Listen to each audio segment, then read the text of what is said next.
And we are live. Well, HB Fox and I are alive. One of us is alive. One of you is alive. Yeah.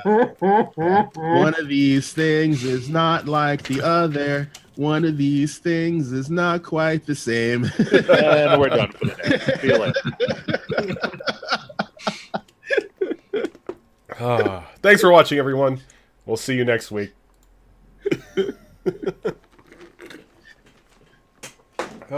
So, how's it been to be dead for a week, guys? Disappointing. Yeah. It was fun. Went to a con, had a good time at a race, saw a lot of furries. It was great. Good times.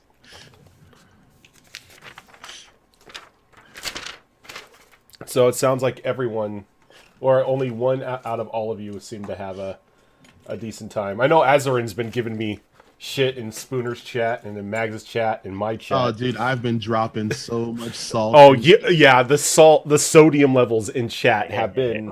Yeah, dude. We shouldn't be blaming erosion here. We know who the real culprit is. He's just as culpable. He gave me the candy, so it's his fault. He allowed it to happen. That's like saying the gun manufacturer is at fault. Yeah, seriously. I simply gave him the gun. Hey, that's why we have Now, that's now why we the- have that's why we have the Churchill house. Yeah. So, yeah, you guys are in a rather worse for state right now. What a pickle. Quite the pickle. I mean, I don't know who is going to feel worse. If it's going to be you guys for being dead, or if it's HB Fox, or I should say Cassius, for having to deal with it. Now I need a clarification of how it all, because it was all kind of shock and awe how we ended last week. Were we given a saving throw? You were not given a saving throw. Okay. What happened? You were pretty much Just you were hit with a disintegration beam. There is no saving from it. Yeah, we were just basically thermonuclear bombed. Yep, you hit 0, and that's it. You are now Ash. Yeah, if we had a saving throw, I'd be alive. Just saying. Just so chat kind of realizes the gravity of the situation, like out of character, the gravity of the situation. We've all been playing together for like what, nearly 2 years now? Nearly 2 years. 2 years. And on I think this one campaign. And I think the only person who has actually had to introduce a new character so far has been Groudon, because his gunslinger did die. Yep. Ichirai and Elric are two people that have been traveling together with Cassius throughout the entirety of this campaign. Yep.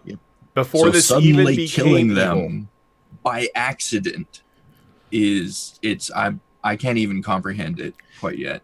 Yeah. I'm feeling terrible out of character, and I'm feeling terrible in character, and I'm confused, Honestly, and I don't know what to do. You shouldn't feel terrible out of character. It Yeah, happens. I agree with that. It happens. Well, I understand that it's... Yeah, but I knew it was a possibility going into the Wish that something like this was going to happen. This So single campaign has been going on for 2 years. I feel terrible, but I don't feel at fault. The fact that we've lived for 2 years in Rojan's game is a miracle unto itself. I know. That's a testament to you guys. It's like every other campaign day, Rojan's trying to murder us. I'm not trying to murder you. I'm simply simply putting you in life-threatening situations. You walk out of it fine. Most of the time. Most of the time. And I like to point out, if it were not for that witch, you guys would be alive, because it had 58 HP left. Yeah. We had an entire line of initiative to go before it got its next turn. Oh, So you guys, with the way you were rolling everything, could have killed it. Mm-hmm. Not coulda. We were gonna break that thing. Yeah, I think Ichirai and Elric would have killed it that round. I had 5 more rounds of protector mode. It was still on fire, wasn't it, from the Hellfire as well? Yeah, it was it had finally made a save. It's been making it save consistently. Yeah, I could still hit it fairly easy, and I still do heavy damage. Yeah. So it never went past like 3 rounds of having the Hellfire on it. I don't think I don't think I went into too much detail about the weight of the situation. So where Cassius is standing right now is a crater.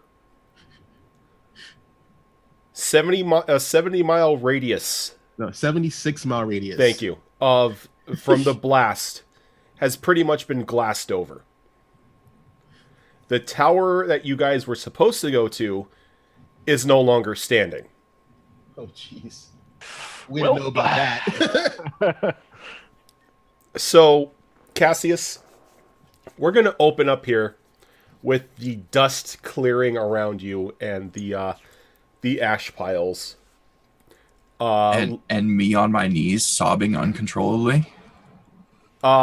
Sure, if you want to. I mean, definitely on my knees, probably just like mouth agape, eyes wide, like what happened? Luxana crawls out of your backpack and like onto your shoulders, like, I think you killed it. Oh, dude, seriously? Wow. Excellent observational skills, Luxana. Natural 20 on perception. She's like, I mean, that's what you wished for, right? Oh, Yeah, but where are my friends? Wait, you guys were friends? Now that they're gone, yes. Wow, it's kind of like people not gaining appreciation for an artist until after he dies. I mean, they were artists in their own right. I don't want to interrupt your tears, but the sky's doing something weird. What? Yeah, it's best if you just look up. I will reluctantly look up. And you can see this dark pillar of negative energy flowing up from in the distance where the tower was. And it's just flying up, and like when it touches the clouds, you could see the clouds suddenly come alight with fire as it starts to spread out from the light itself. I think seeing that Cassius is probably gonna kind of scramble backwards, still basically just on the ground, until he's like right backed up against a wall or something. Oh, there's no walls. Everything's destroyed. God damn it. Well, there's like piles of rock and whatnot. Yeah, until he hits an obstacle, basically. All right, and when you hit an obstacle, you're sitting there with your mouth agape looking up at the sky, and you feel something fall on your shoulder. And it's a single piece of popcorn. Popcorn? Well, this is a fine mess you got yourself into. not that fucking raccoon. You. Jesus. This is a fine mess you got me. ... I only gave you the candy, and as an extra bonus, gave you the warning. I told you that you had to be to the T specific when it came to the wish. You gave it to me knowing full well something like this was going to happen. You knew. Honestly, I thought something like this may have happened, but I kind of expected it from Nakrath. At the very least, you could have stopped it before it happened, but you didn't. You probably hid somewhere and watched and laughed as it happened. I kind of groaned, but yeah, I was watching the whole time. Fix it. Oh, we're making demands now. Yes, we are. Fix it. I can fix it. How would you like me to fix it? Remember, you got to be specific. Bring them back to the way they were before this happened. Them, including the Star Child? No. Oh, okay, so you still want the Star Child to be dead, but you want your friends back. Yes, that's exactly what I want. Make it happen. What about all this? Before you answer, yes, you've pretty much doomed this plane of existence. That Oh, dear. little wish of yours destroyed one of the dragon orbs. And even though it was in control by Vecna, it was still in harmony with everything else. You have disrupted that sort of harmony. And now you kind of killed everyone. I didn't kill everyone. You're You right, your killed words everyone. did. Your words killed everyone. See, words do hurt sometimes.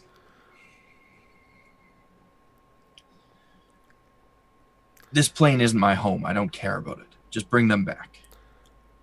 Okay, I can do that.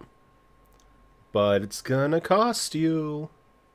It already cost. Oh, no. See, that was the entrance fee. This is now the... Please help me, Null. I botched everything up. Please bring my friends back to life so they don't hate me. And that's gonna be a lot. You're asking a lot of power to be expended for a bunch of people I really don't care about. But since I do like you, you were always my favorite out of the group. It's not comforting. I will make an exception. But before you just say yes, do anything, I want you to know the terms so you don't start crying about me being responsible again. It's going to take a considerable amount of power for me to undo this because it is a wish. So, there are things I'm going to need from you and every one of those pile of ashes that don't belong to that Star Child. And What's your price? And since they can't speak, you're going to have to agree for them. Well, first off, I'll be taking that lovely chest of yours. You know, the one with all the sparkly stuff inside of it? I assume you want everything that's inside as well. Oh, yes. Yes. And then I think to raise them, I can use the candies that they still have. But I'm going to require a sacrifice from each of them. Because... Sort of sacrifice. Because, you know, fair is fair. How is any of this fair? Hey, I'm not the one who botched the wish. Let me see. DM needs to pull up the character sheets here so he knows what he's taking from everyone. Oh, God.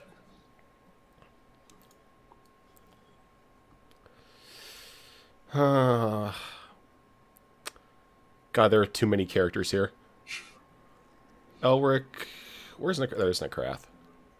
From Elric, probably the most expensive thing, I'm just going to tell you right now, is the Inert Orb of Dragon Command.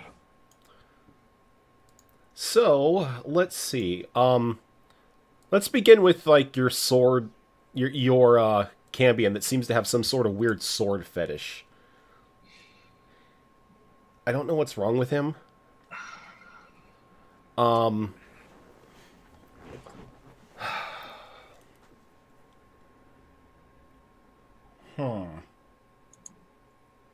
You know what? That blood sword of his.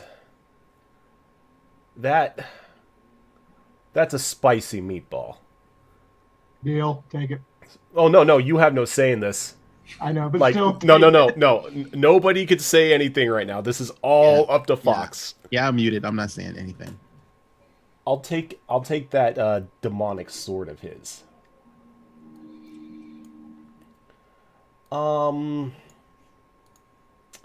Let's see. Oh yes, your angelic friend. Oh. I think that disruption blade of his would work. I think I'll take that from him. And then your powerhouse. You know, sometimes I don't like his power. I really don't. I think I'll take his pact rod. Those are a dime a dozen. Well, not a dime a dozen, but they're not that hard to get. Those are a dime a dozen. And from you, you really don't use much. You'll owe me something. Not the group. Just you.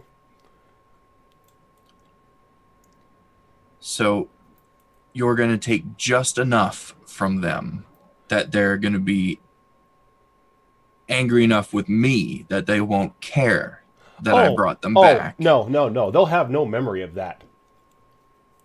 I'll implant a memory into them to where you defeated the Star Child, but its death was so violent it caused this. If you want a favor from me, there has to be terms. I'm listening. You can't just show up whenever you want and demand anything. Well, it's kind of what the whole thing of a favor is.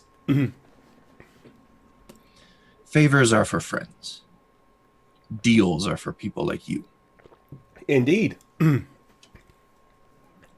And by the means that I say you owe me, is you're going to owe me.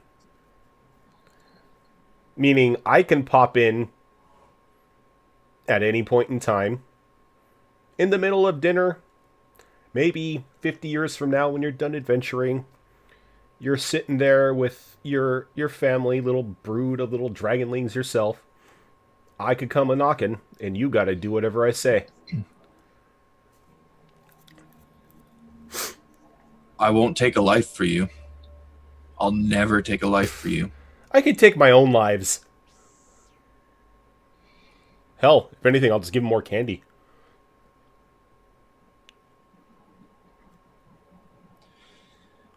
If those are your terms, then I need you to do a little more. Those are hefty terms. Oh? You need to bring that orb back as well. Oh, I can't. That's even beyond me. Then find a suitable replacement. Would you believe me if I said there wasn't one? No. Well, there isn't. And find a solution. If you're going to take this much from us, if My you're going to solution? demand anything from me in the future, then save this plane as well. But you don't care about this plane. You only care about No. your friends. I don't. But Then Ichirai why- does. Well, then Ichirai gets to carry in his conscience that he had a hand in disrupting this plane's stability. I can't allow that. That's unacceptable. Look at you getting a conscience all of a sudden. So would you rather him know the truth? Because I can tell you what he's going to do the moment he finds out what happened. I mean, he's the reasonable one in the group. He may just realize that you were in a dire situation and you used what you thought was appropriate, and it sort of backfired on you. There was no malicious intent in this. You actually used it for a purpose to save you and your friends. You just worded it wrong.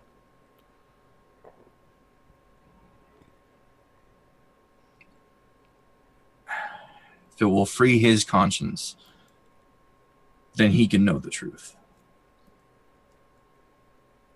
And the other two? Feed them whatever lies you feel are appropriate. Oh, I will.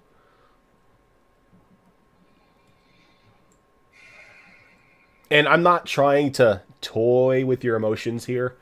I really can't make something that is the equivalent of an item of that power. When I say it's beyond me, it is actually beyond me. You would have to get a god to craft that. I may have Don't godlike tempt me. power, but I am no god. These are your terms to bring them back. Then I accept. However, know that after the deal between you and me is finished, that you've taken whatever this favor is, I'm coming after you. Oh, And I'm going to do everything I can to destroy you. if I had a gold piece for every time I heard that on a Tuesday.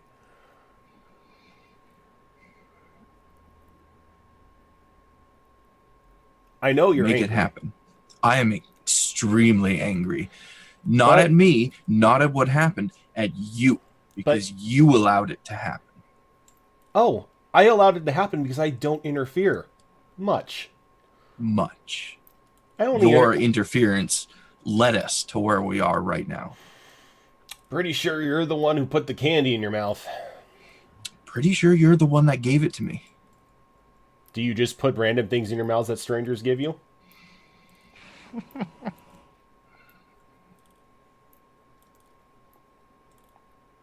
I thought it would get me anywhere, I would drive a sword through you right now.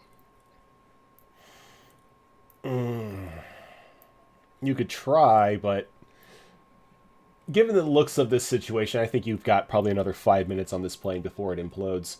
Damn, that's 2 planes you guys been on in the past week that have imploded.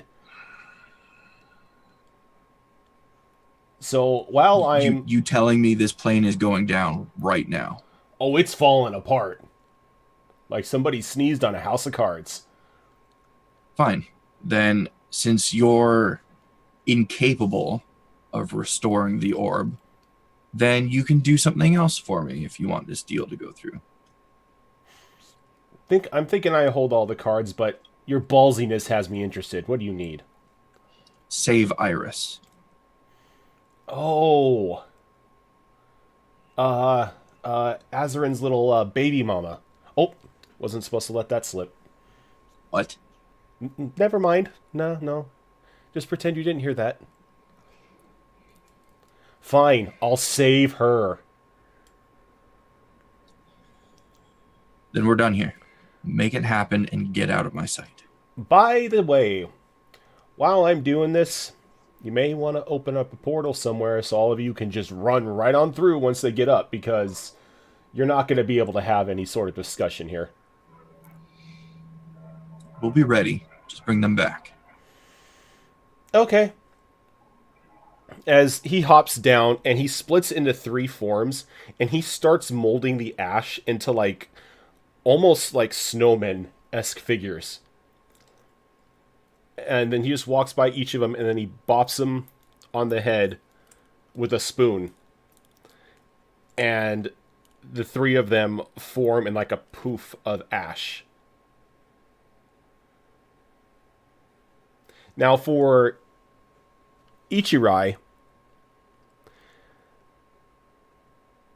you kind of remember hearing an explosion, Okay. but that's about it. And then there was just a white light coming from Cassius.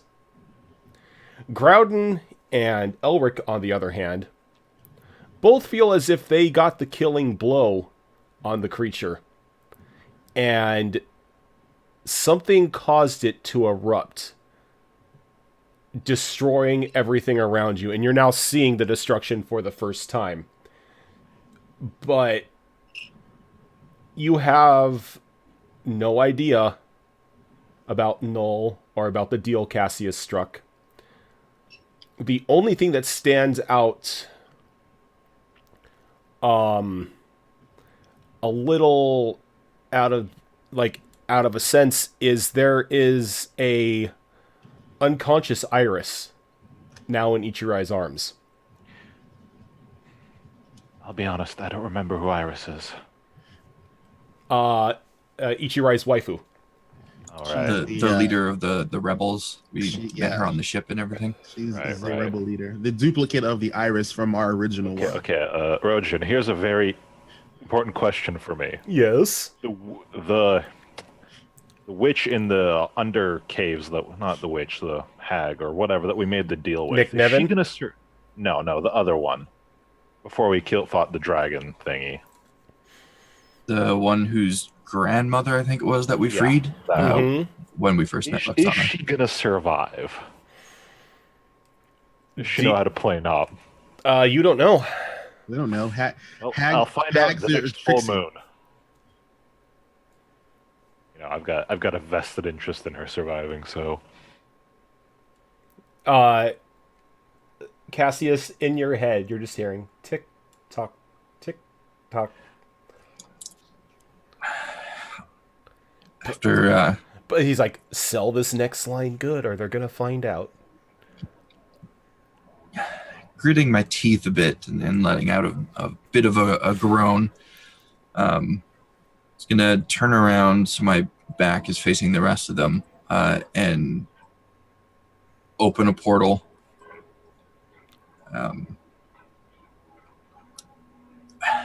And probably just say, we have to go now. Why? one moment. My rod's missing. Someone help me find it. We don't have time for that. Turn around and look at the sky. This place When you is done. when you mention your rod, a flash of like memory like sparks up in your mind as you notice it disintegrate as the final blast struck the Star Child. Right. Never mind. I think it's destroyed. God damn it. And the same thing with Nekrath's sword. Aww. I'm upset now. Well, yeah, that sky is a compelling reason to get out of here. I start moving towards the portal. So just to clarify on my altered memory, on each Rise altered memory, so from my perspective, where in combat I notice a bright light and it centered from Cassius. And it shot out and it struck the Star Child and just erupted all around you guys in a bright light. And once your eyes adjusted, you're now standing in this like crater with Iris in your arms. All right. And so just for I need, because I need to understand the urgency, the blackness in the sky. Oh, it's not blackness in the sky. It's fire now in the sky. It's fire. Is it the same type of scenario from when that celestial plane went poof? It's not exactly the same, but you can tell that this place is coming apart literally at the seams. Once you've seen one plane of existence destroyed, you've seen them all destroyed. Alrighty. So then I'm not going to try and rationalize what's happening at the moment, since the only thing Ichirai actually cares about from this plane of existence is in his arms. I'm gonna chuck her over my arm, over my shoulder, fireman carry, and head towards the portal. And as I pass Cassius, I'm gonna turn to him, and I'm gonna give him a very knowing look. And I think seeing that Cassius isn't even going to try and offer any sort of reasoning. He's just going to kind of look down at the ground in shame. I'm just gonna hop into the portal. Okay.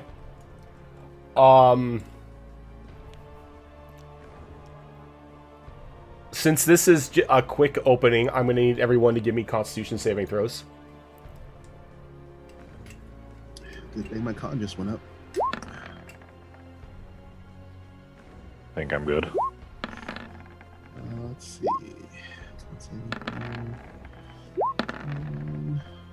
Any chance we gained a level from that? Hold Nope. on one second. I don't do. think 12 is gonna make it. I'm gonna get that stupid sickness crap. All right. So I'm going to say everyone makes it. While it was rushed, you guys have sort of had experience with this thing by now that it doesn't really throw you off too much. And when you come out of the portal and it shuts behind you, you notice that you are on the wide open sea on a boat. But aside from you, there doesn't seem to be anybody else on it. Anyone know how to steer this thing? Well, I know Iris knows how to steer a boat. Is she conscious? Nope. She looks a little beaten up. I can try, but Like physical wounds, like something assaulted her? Yeah, like physical wounds. Oh, damn. Like cuts and bruises and scrapes and like dirt on her.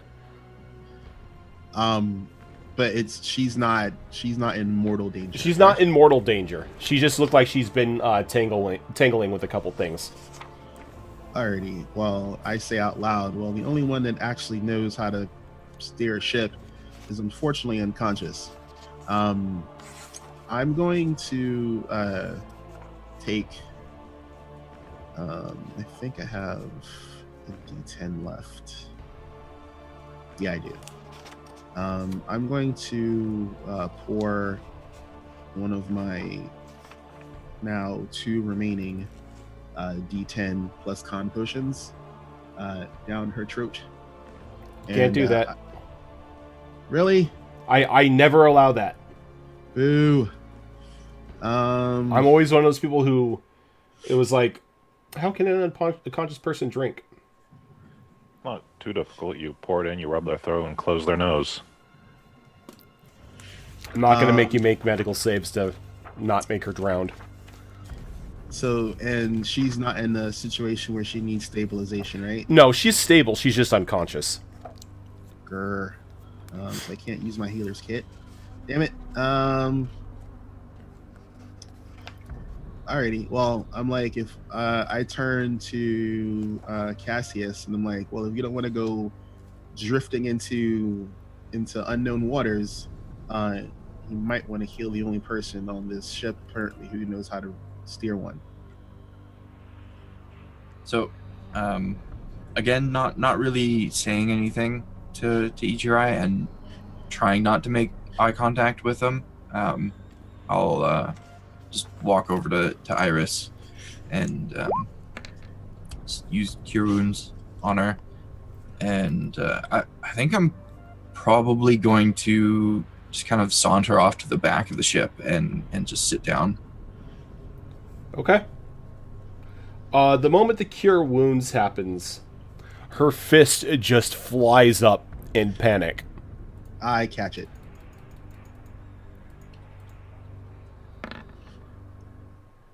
Yeah, you catch it.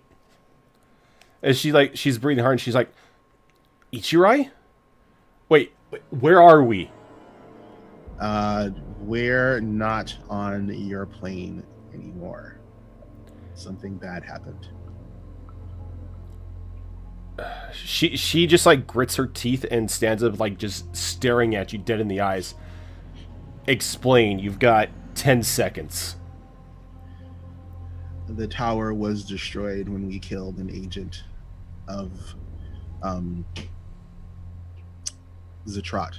Oh, it wasn't an ancient of Zatrat.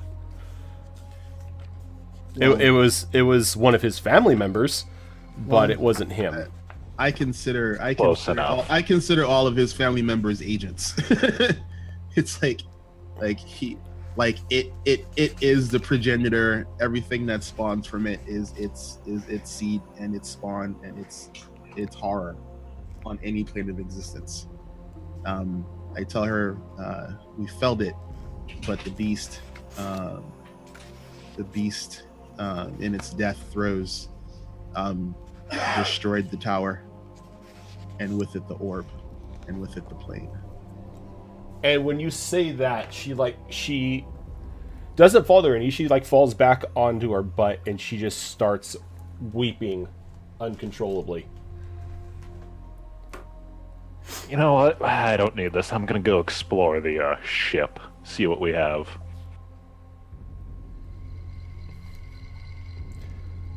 Okay. Groudon, or I'm sorry, Nakrath, what are you doing?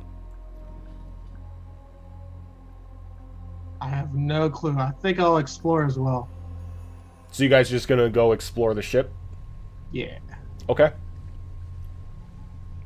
Both of you can give me investigation rolls.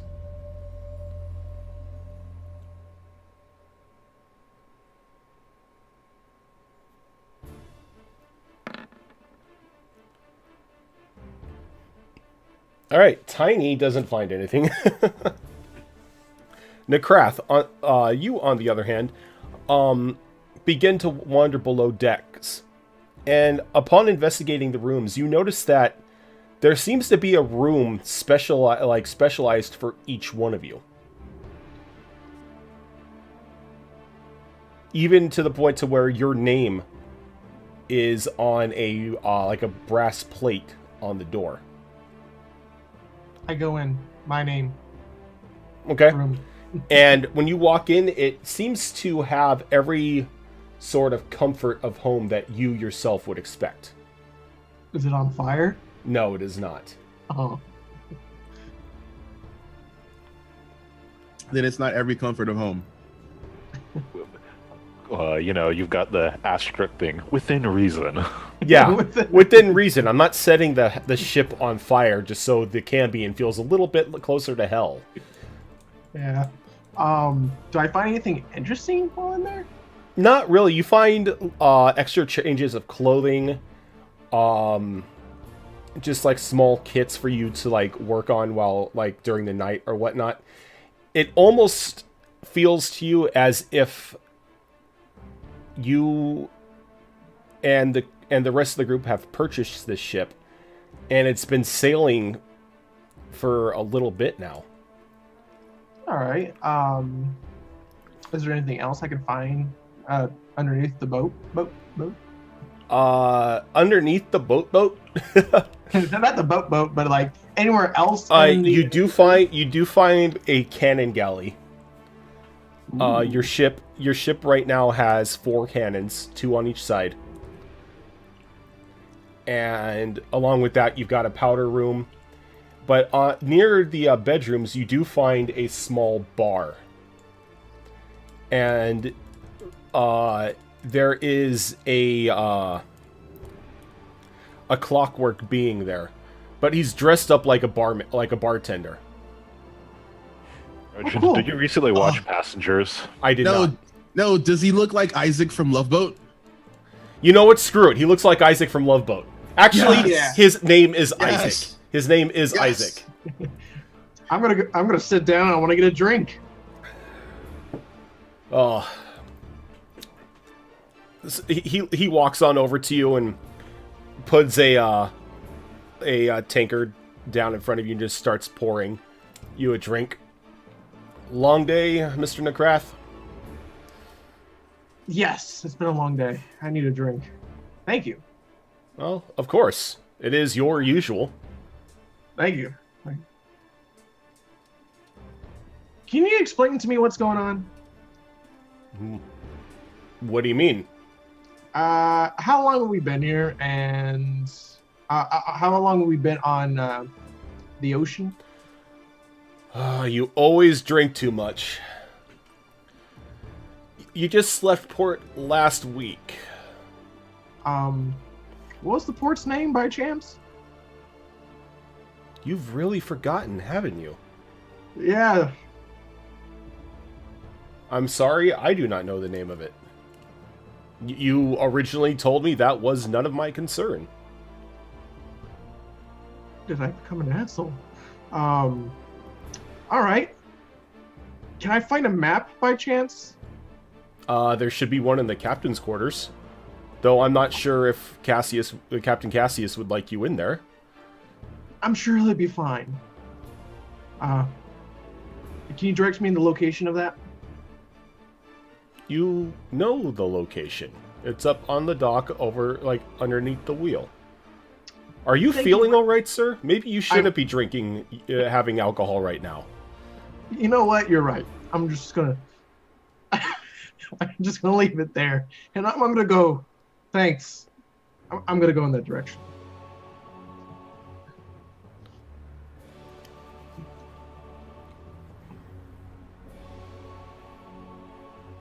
If Luxana's consciousness was passed into Iris, that would be creepy, because Luxana's like 5. Luxana's like the equivalent of a 5-year-old. But yeah, that's what I'm going to do next, is go into headquarters, but you can allow other people to do things if needed. All right, so back at the crying Iris, Ichirai.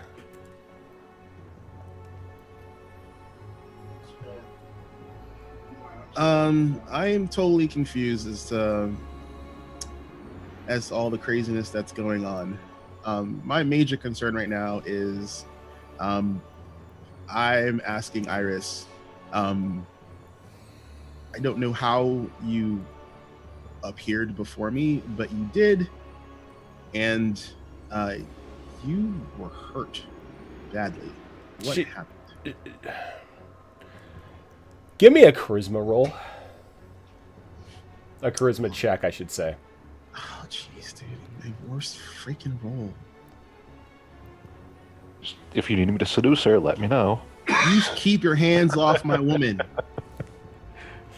I'm nowhere near, but yeah. All right, well, it's She respectable, but looks it's up not- to you with like her eyes just beat red, and she like she shakes her head and like buries her face in into her shoulder, and she begins to explain that her and her troop were fighting their way through the mountain pass, and they currently engaged a small band of undead when there was just this bright flash in the distance, and They cleared the mountain pass. and the next thing she knew, she was on the ship. No, you didn't clear the mountain pass. You cleared Underhall. You opted not to go through the pass. Oh, okay, that's right. Yeah. I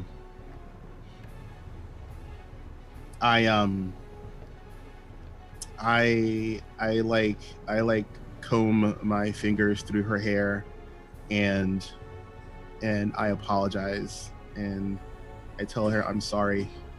I'm sorry that we failed her. She just whispers into your shoulder. She's like, "You didn't fail. The gods did."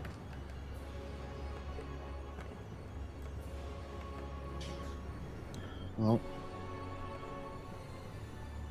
failure or not from a god is still horrible circumstances for all.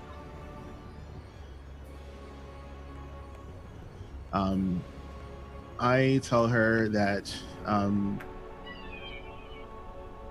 don't know where we are currently, but we're on a boat, and by default, unless there's a captain, you're it, because none of us know how to steer this thing.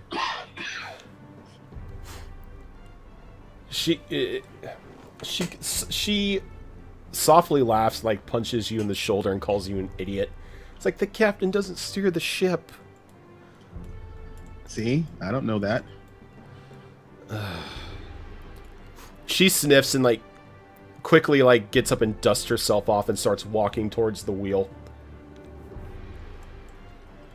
Alrighty, I tell her I'm trying to avoid Cassius at the moment until I can have a private conversation with him, which might not be for a bit. So I'm heading down into the belly of the ship to see what the other ones are up to. Okay. Cassius, it's at this time you're hearing this, oh my god, oh my god, oh my god, oh my god, oh my god, just like running around your leg. And then like something's pulling, and Luxana is pulling like the cuff of your pants. She's like, you gotta come with me. You gotta come with me. I found something cool. Oh, okay, well, I'm coming. Calm down. I'm coming. All right. She like she gets up and she flies about eye distance, and she leads you to this these double doors that have your name in the like on a bronze plaque, but it says Captain Cassius. She's like, "You're a captain." Captain of what? The ship? Sure, I don't know. I just saw that you're a captain. I don't own a ship. Wait, does that mean I have to salute you? Please don't. Well, if anything, it's your room. I mean, it would be rude to the boat to not go in. You're not wrong, I guess. Please don't imply that the boat is alive ever again. Why not? It could be. Please don't. Does that creep you out? I've dealt with enough recently. I don't need a living boat to come into the picture I right think now. a living boat would be cool. Well, if it's alive, then feel free to make friends with it. And she looks at you for a second, gets really silent, and like she takes off so fast that there's like an outline of smoke from her before it's gone. Oh, jeez. She's gonna go make friends with a boat. All right. I'm gonna enter the room. All right, and you enter the room, and it's as grand as any captain's quarters would be. There's a large map table in the center of the room, and you have this like large, luxurious fur-covered bed. There's just this like almost smell that just reminds you of where you grew up. And just like any comforts that you were like normally accustomed to are there, along with like multiple sets of clothing, a weapon rack for Agrin. Funny enough, a small pile of gold with like a blanket, which you can only assume is for Luxana. Of course it is. That's brilliant. I'm gonna go straight for the map, I think. Kind of try and get a bearing on where we are and when we are. Okay. Can you give me a survival check? I can. Alright, so the first thing that you notice is a lot of this world is covered by ocean. We're gonna be pirates. We're so gonna be pirates. There are, instead of like these large masses of land anymore that you've come accustomed to in like your realm and the other realms you've been to, save for the Giant's Head, this one, there seems maybe to be on your map at the points about 3 islands. And you have a small boat, a small like representation of your boat that seems to be moving a little bit on its own. Ooh, magic map. But on the other side of the map are all these weird drawings of sea serpents and like volcanoes and stuff. And you remember back from when you were younger, it was explained to you that those were usually signs of uncharted territory, of an unexplored lands. Admittedly, that has me extremely intrigued, and I want to make a beeline for that area, but I think we need a little bit of a cooldown period first. Oh, and I need a ship name. I'll get back to you on that if I can. I would like one. Like, you don't have to be the only one that comes up with this. This is a group thing. Okay. Give us some time. You Okay. literally just have All to right. start. Okay. So We'll talk about it during the first break. during How the about first break, Bodie McBoatface. Not Bodie McBoatface. I believe that name is taken already. And you find a journal left by you, Oh, talking about how you and your friends have finally decided to leave the safety of the islands and start exploring the world after the Great Flood. Is there any more detail on the Great Flood? I wouldn't expect there to be, but Not in the journal. it's definitely something I'm going to be looking into if I can. But Perhaps in some downtime or something, maybe some books are in here that might Something- explain it. something starts almost clicking in your head with the way the room is set up, with Luxana's gold pile, with your notes in your handwriting. It's almost as if you've existed here before. Calling it now. We're gonna find more doppelgangers of ourselves, and we're gonna fight them. Yeah, it's either doppelgangers or I don't know. We've jumped forward in time or something. Or back. Who knows? We're back.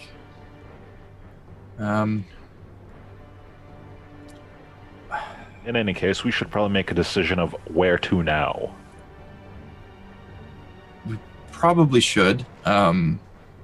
Does the boat have like an obvious heading on the map right now? Is there any sort of marked location that it's From going? from the journal entry, it seems that your initial plan was just to set sail and see where life led you. Sounds like something I'd do. God damn it.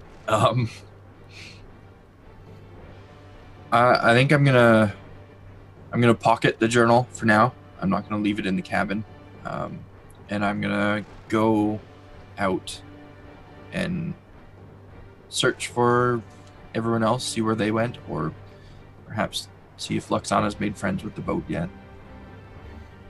All right. Elric, what are you doing? Since you really didn't find anything of interest. Well, I don't know. Do I ever find my cabin? You do find your cabin.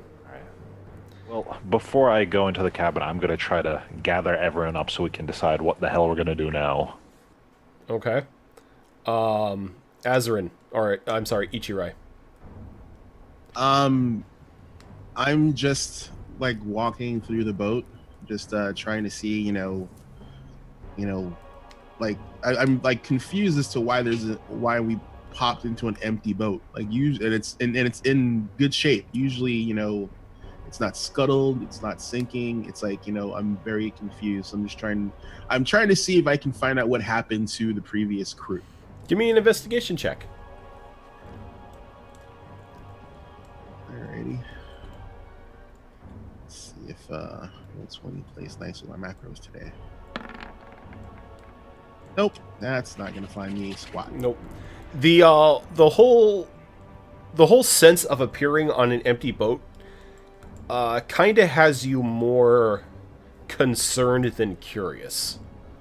Oh yeah, I'm concerned. Yeah, it's almost as if like your mind starts wandering towards a curse or like some sort of trap, or this is like Noel's doing and it's one of his twisted little games. Or we're in a floating mimic. Or you're on a floating mimic. Or the ocean is a mimic. At this point, I'm pretty much sure mimics can be anything they want. They actually can.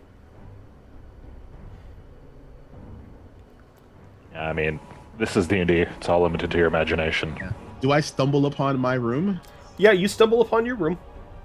So I find a room with my name on it. You find a name with your and Iris's name on it. Alrighty, I'm tripping balls. Like my spidey sense is going through the roof right now. Do you go in? I am going to slowly open the door, and I'm going to absentmindedly reach for my sword that's no longer there. Yeah, you go to reach for your sword, and you notice that the disruptor blade is no longer there. And I'm going to sigh angrily and ball my hand into a fist. All right. And when you walk in, you see a rather quaint looking room with a bed. There's a single double bed in there, large enough for both you and Iris to sleep comfortably. But the room is also done up in almost like a way as that you both have room to like work on your own things. But the one thing that catches your eye standing out the most is something that is sitting underneath a like a small like glass cover, like with a little podium. Like you know those glass covers that you put over those old style clocks. Yeah. Yeah, those glass domes. It's that, and it's sitting over this small two-pronged pedestal with a white piece of fabric.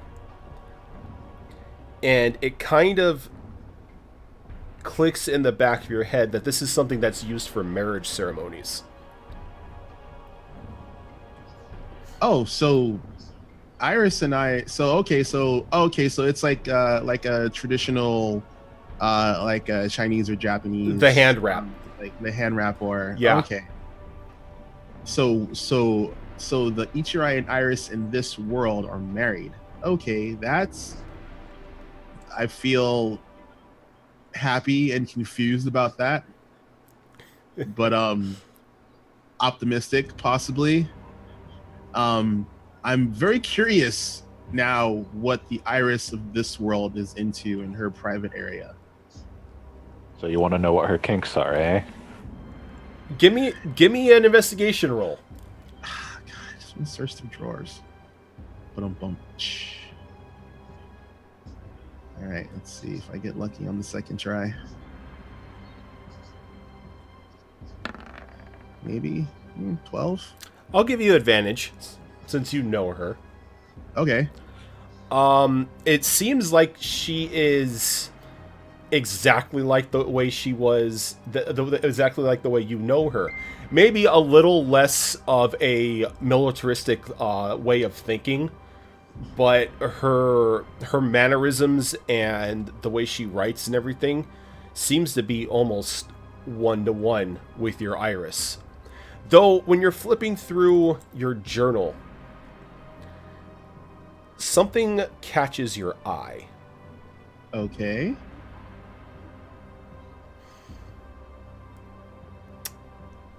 Can you give me the name of a little girl?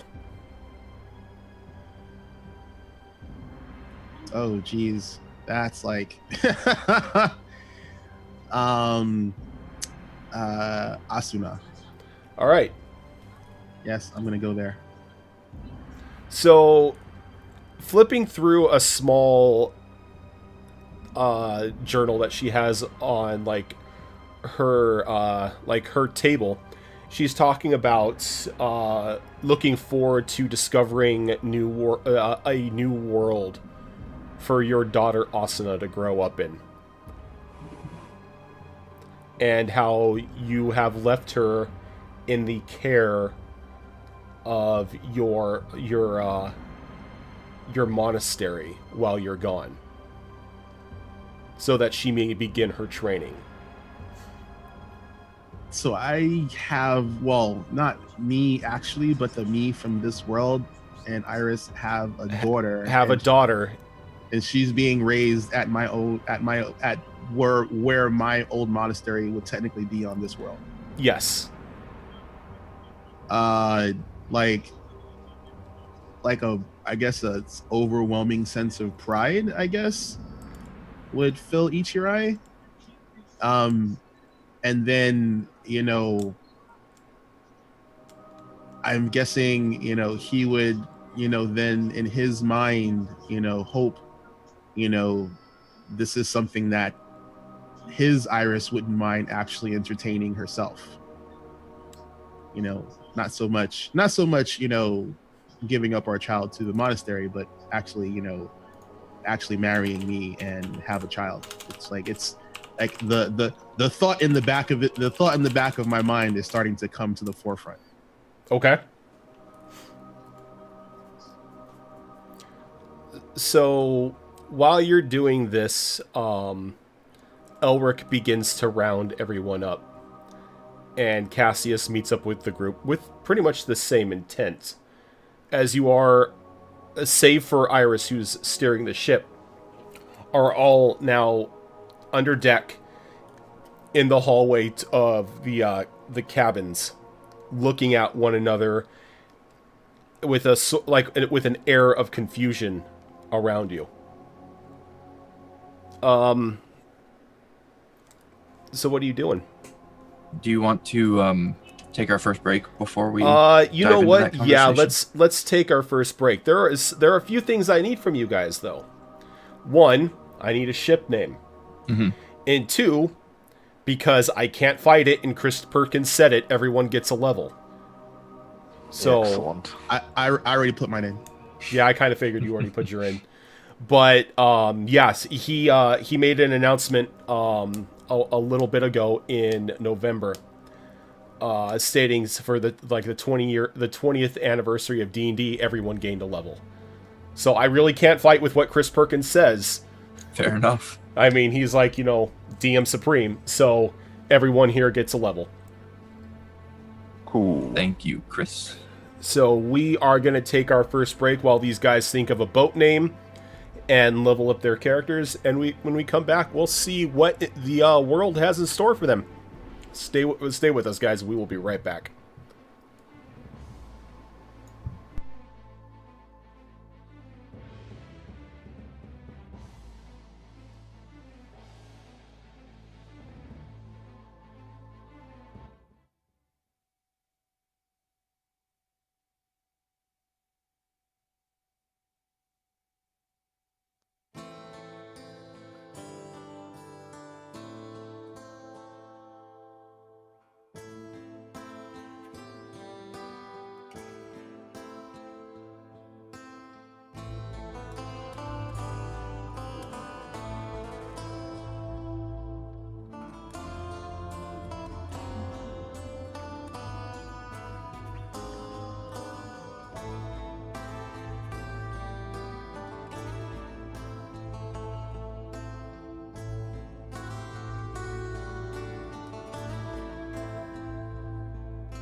And we're back. Yay. Yay! So do we have a ship name? Yes, we have a ship We name. do have a ship name. What is it called? It's the Blind Endeavor.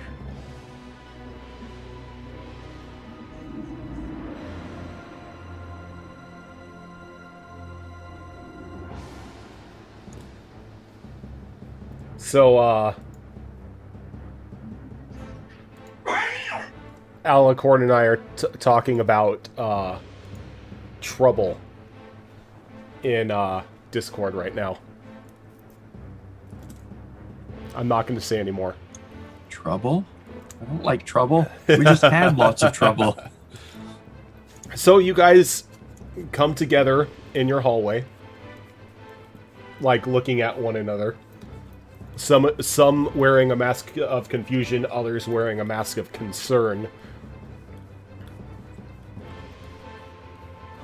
And you stand there in silence. It's the four of you. Luxana's off God knows where, and Iris is currently piloting the ship.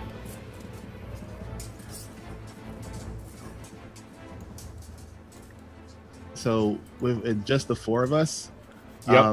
I'm going to let the party know that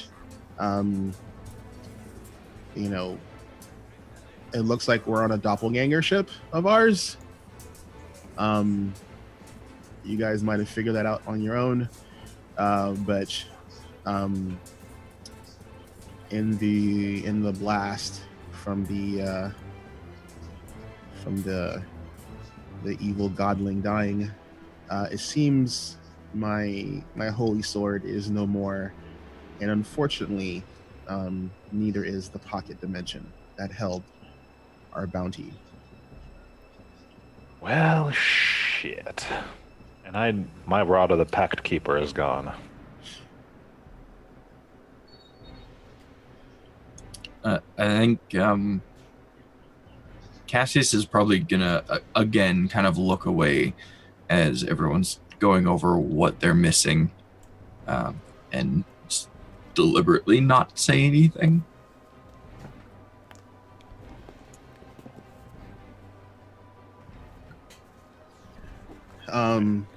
Well, in any case, I think what we need to do first here is find a nice large port, supply ourselves, and figure out what the hell's going on this plane of existence. Gather some information. We need to figure out what we are and where we are in this plane. Exactly. In the captain's quarters, which are apparently my quarters, there's a map of the area. We just departed a set of 3 islands. We've been on the water for about a week, with no clear destination in mind. Apparently, there's something on this plane that happened, a flood of some kind, and the world is mostly water. I also want to point out to the group that there's also a guy who's in the bartender downstairs. His name is Isaac. So if you have any questions, you might want to go to him. Apparently, he knows us very well. I'd say we go down there immediately. Yeah, I'd rather take a look at the map first, see where we're gonna go. We can't just blindly sail on a plane where we know nothing. true. We at least should turn ourselves towards a port. Did you find anything in that book that said if where we came from is safe or not to return to? Apparently, yes, where we came from is safe, but that's supposedly why we left there as well. We deliberately left the safety of the islands. Okay, that kind of sounds like us. True.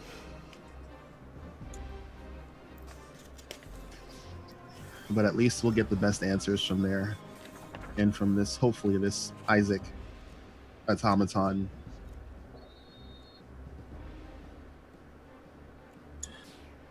All right. So like basically like what direction is the Rojan would be to turn the boat around to go back towards the port we left?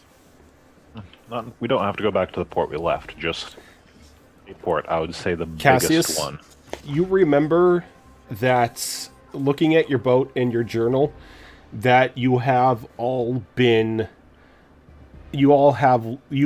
left port a week ago, and the only known ports are behind you on the 3 inhabitable islands that you know of. And they're like relatively close to one another. So it looks like if we want to head for the port, we have to turn around. Otherwise, we can keep going until we see land and make port Blindly, there. like our ship and name entails. Yeah. Well, let's start off with hitting a port. Then we can go blindly where no one has gone before. I say we turn around. So the ship, so the map, the magic map updates as we travel on it, right? Yep. Yes.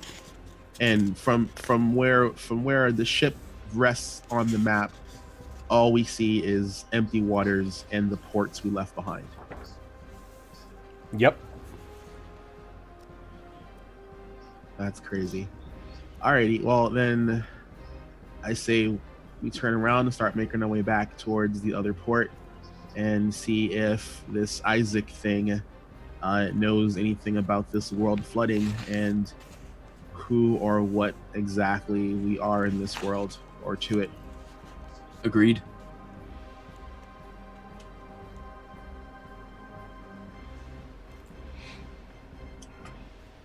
So you guys are going down to Isaac? Well, I'm gonna look at the map and I'm gonna see what the new heading should be, and I'm gonna let Iris know we found the map and the port is that way. Yeah, and probably while he's telling Iris, we'll be heading down to see Isaac, and he'll just meet us there. I can agree with that. Okay. So let's start off with Ichirai. You walk into the captain's quarters. The large map table is something that, cannot be missed. And you can see that there is a wooden replica of the ship slowly but surely inching along on the map. But it looks like you are still, even a week out, you're still within what would be considered known waters, as you haven't hit the edge where the drawings of the like the sea serpents and volcanoes and whatnot are. Okay, so I'm gonna just doodle, like the way we should go back, and then so I can show it to Iris since I'm not really a map dude. Okay. So, Iris. So you're gonna go up to Iris. Yeah, I'm gonna go and let her know what we found as far as the map, and that for some reason Cassius apparently is the actual captain of the boat. I don't know why. But we're the Who captain is dying in the background? sorry. But there's pox in my house. And we're gonna have to turn the ship around. She goes, well, it doesn't bug me who the captain is. What bugs me is I can't turn this ship around. It's fighting me.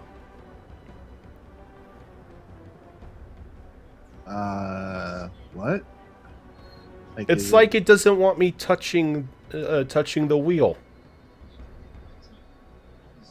Alrighty. Like it just won't turn? As Luxana lands on the wheel, and it gives Iris like a little jolt. She's never seen her before, and she turns her head, and then she looks at Ichirai. It's like, the boat says that she can't steer the ship because she's not the one who is supposed to do it. That's supposed to be Elric. Elric is supposed to steer the ship. Okay. So I asked Luxana, and I'm trying to maintain my composure. So Cassius is the captain of the ship, Mm-hmm. and Elric is the helmsman. Mm-hmm. Okay. So It's because the boat. It's because the boat is magic, and you need a magic person to steer it. I try and turn the wheel. It fights you. Alrighty. So she can talk to. So the ship is sentient, or is it just magic? It's magic. It doesn't have a voice, but I can feel its I can feel its feelings. You can feel its feelings. Mm-hmm. Is it happy? It's a boat. Why would you tell me it has feelings and then tell me it's a boat when I ask you how it feels? That's how it 'Cause it's feels. a It feels boat. like a boat. I mean, it's doing what it's supposed to be. It's on the water. I guess it would be happy. I mean, it's not upside down and it's not trying to kill you guys. I guess that's a plus, seeing as where most places we go, that seems to be the default response. Yeah. Alrighty. So I'm gonna ask her nicely. Can you please do us a favor? If the boat feels not like a boat or distressed of some way, can you at least find Cassius and let him know so he can let us know? She goes, "Oh yeah, that's my job. Okay. Oh, what was it called? Oh yeah, I'm the boat's conscience. I don't know how that works. It's just what I found out. Apparently, I'm supposed to tell you if there's something wrong with the boat or if there's something wrong. Okay. By the way, the boat says you're near treasure, and she just flies off. Okay.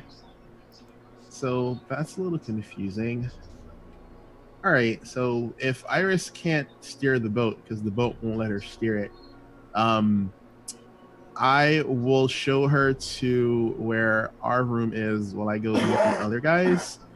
And as we're going to our room, I'm gonna tell her basically that there's a copy of us in this world, and we're married, and we have a daughter. She laughs a little bit. She's like, "Well, I guess I lucked out on who I got as a husband."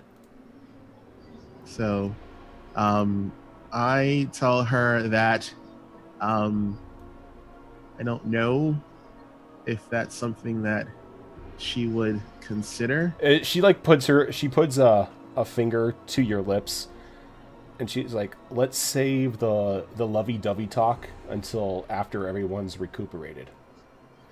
Okay. Kind of like giving you like a glance as like she's not trying to tell you no, but at the same time she's still trying to come to terms with everything that she's known and loved being destroyed. And trust me. Trying to be in a new plane of existence. I tell her I understand, but when we finally dock, if anyone recognizes us, as far as anyone's concerned, Oh, we're gonna need to get our story straight. oh, we have time for that. We're a week out from port. And I'm gonna leave her in the room, and just head to where the rest of the party is. Okay.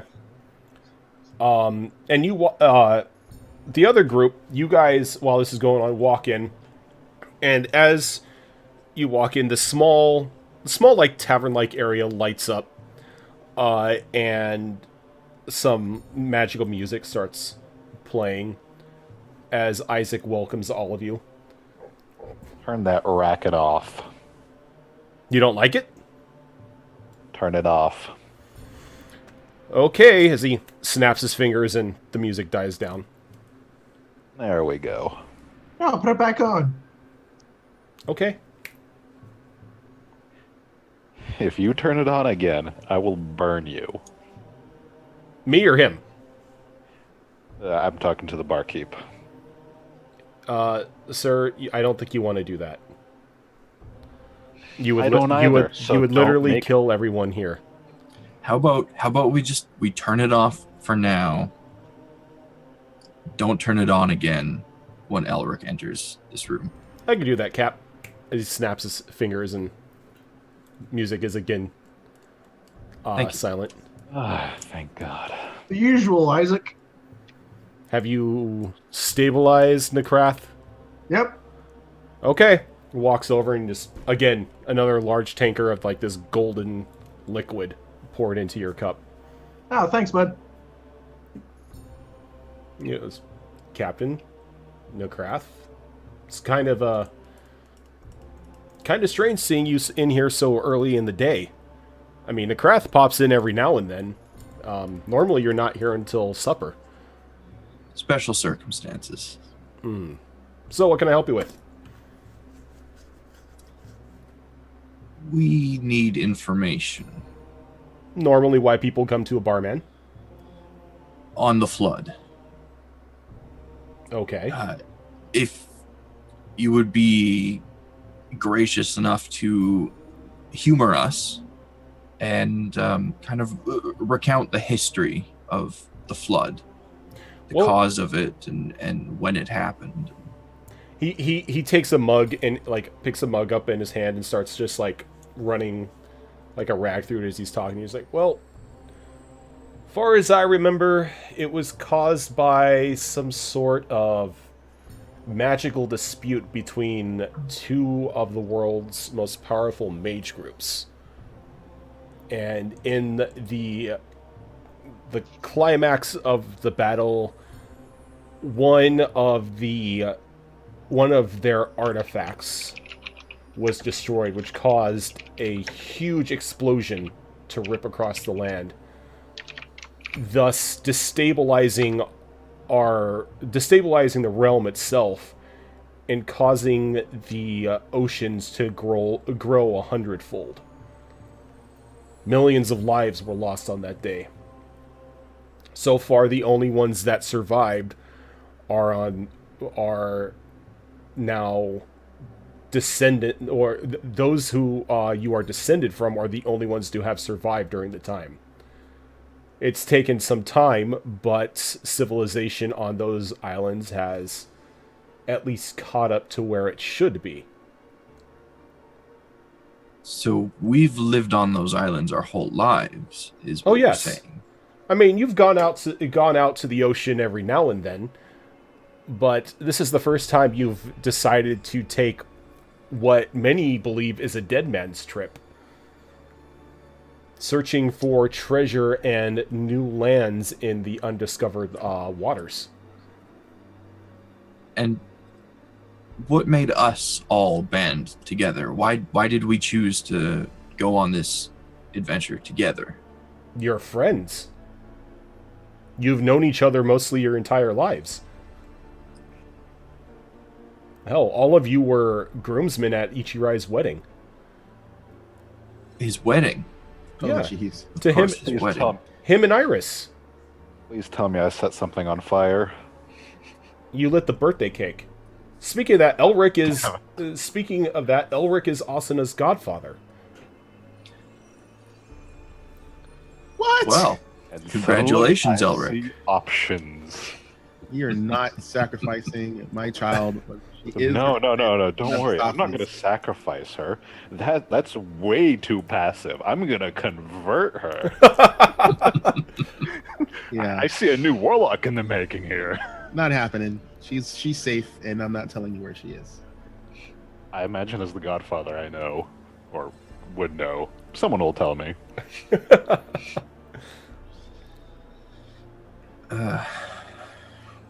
Well, that's You all seem to be a little out of it today, seeing as how this seems to be brand new news to any of you.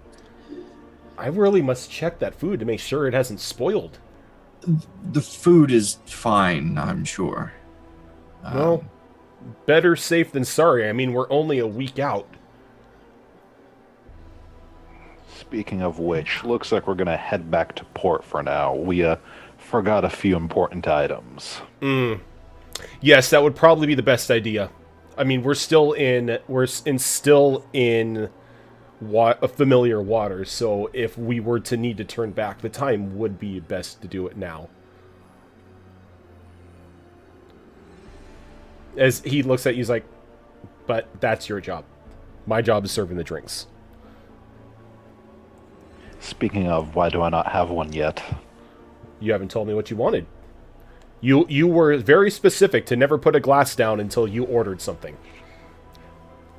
Fair enough. Never assume, Isaac, is what you told me.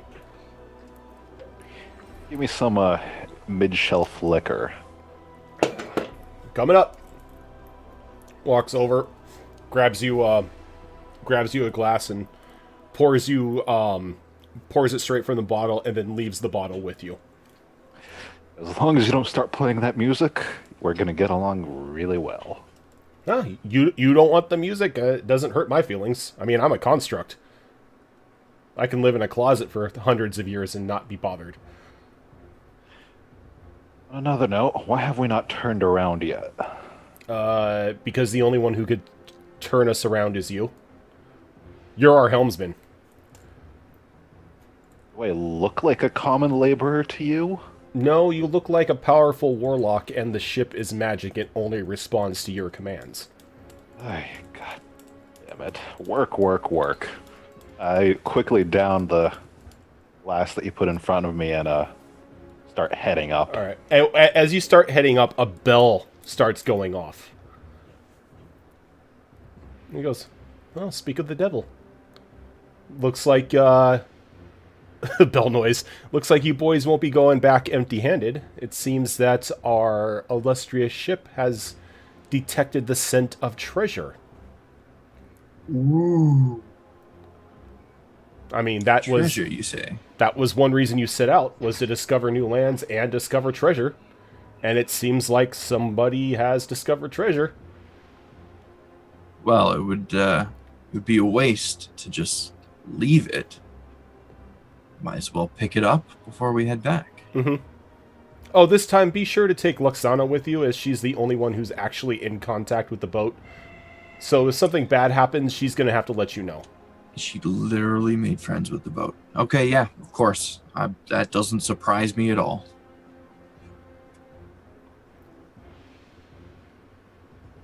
So you guys are doing what? I guess probably heading back up to the deck of the ship. Well, they're gonna run into me along that way in the hallway. All right.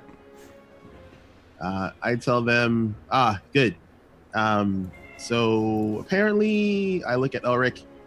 You're the helmsman, and the ship won't go anywhere unless you tell it to.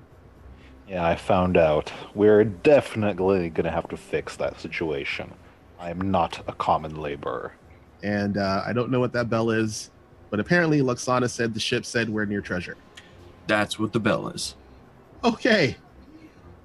And the boat has feelings, but feels like a boat, according to Luxana. So yeah. As eloquent as ever. Yeah. What's that way? There's a bar, which is always nice, and a construct that has filled us in on this whole flood mess. Apparently there were two warring factions of mages or something, and they destroyed an artifact, and it increased the oceans rather abruptly. Yeah. I say out loud, it's funny how when powerful artifacts get destroyed, they fuck up everything around them. Yeah, funny how that works.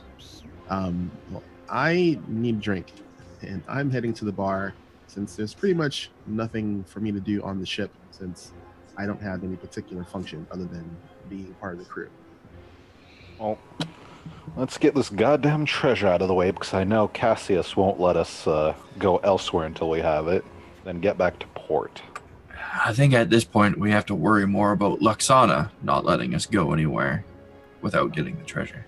Don't worry, she can be dealt with easily. Not if she's connected to the boat. I don't especially want to drown. No, no, no. I'm just saying I'll stuff her in a sack for a while. Good luck with that. All right, and you guys come up to deck, and seemingly out of nowhere, there seems to be a crane now on the side of your boat, like hanging over, like the claw hanging over the ocean, and Luxana sitting on the controls with like her little dragon arms folded, just like waiting impatiently for you. Is this Zelda Wind Waker? I know. That's exactly what I was thinking. Like, my God, we're in Wind Waker. I'll just immediately go straight over to her. She goes, "Didn't you hear the bell?" That's why we're here. Well, do the thing. Right. The thing. What thing exactly? Okay, she like she like gets up and she sits on your head. She's like, you pull that lever, and then you push that button, and then the Krath starts spinning that wheel, and the claw goes down until it finds something and brings it up. Seems Is anyone else concerned that easy Luxana enough. knows more about this ship than we do? concerned but not surprised. So I will pull that lever and push that button, and then look at Nekrath. Oh, As wow. Luxana's doing like the like a circular motion, telling you which way to go with it. She's like, Guys, "Come I got a call on!" I need to answer. Fine, but if we find something, I want first dibs. You only want first dibs if it's a sword. Yes, you're right.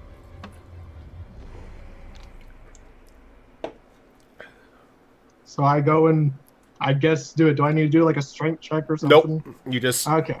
go down, and then you like as you're doing that, you feel like a responsive click after it goes down probably about a good 30 feet. And you start to go back up, and the claw goes over onto the ship, and it drops it, and it's this little doll. This little stuffed doll. Ah, yes, such treasure. As Luxana jumps down and scoops it up in her mouth, and she looks at the rest of you. That's mine! Wait, so the treasure she pulled up was a doll? Yep. So like literally the crane game. She pulls up a plushie. Mm-hmm. And like Now- she just goes hopping off away from you. I'm just gonna go up to the deck with the wheel and start turning us towards port, with the assistance of Itrai's wife, of course.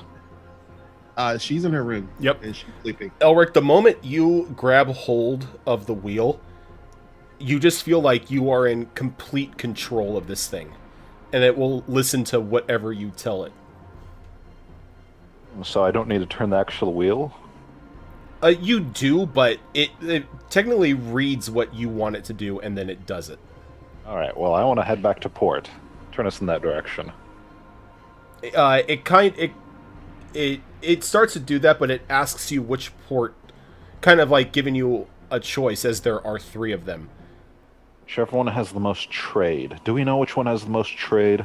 Someone go downstairs and ask the bartender which one has the most trade. And when you say most trade, it just like it begins to turn and correct itself as it already knows which way to go. Works for me. So since the treasure, and I air quote that treasure, apparently is a chew toy for the dragonling. I'm not sure what this world counts as treasure. I'm a little confused. My nerves are a little distraught. Seeing how I'm not sure what my function is on the ship yet.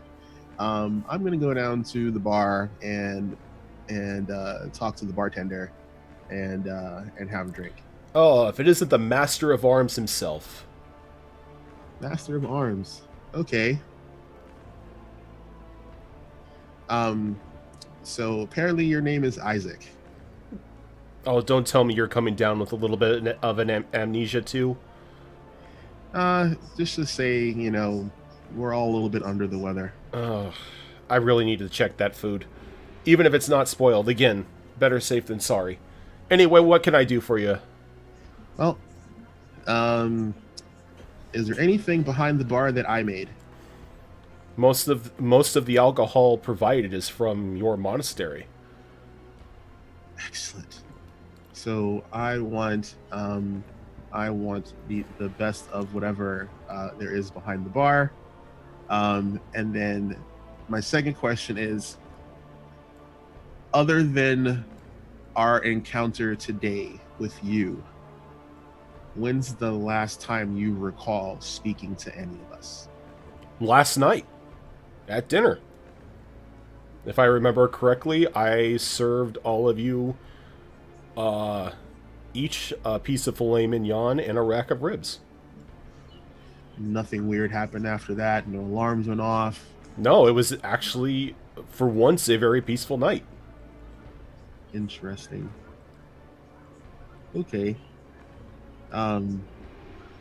So being the master of arms, I take it I'm in charge of ship security?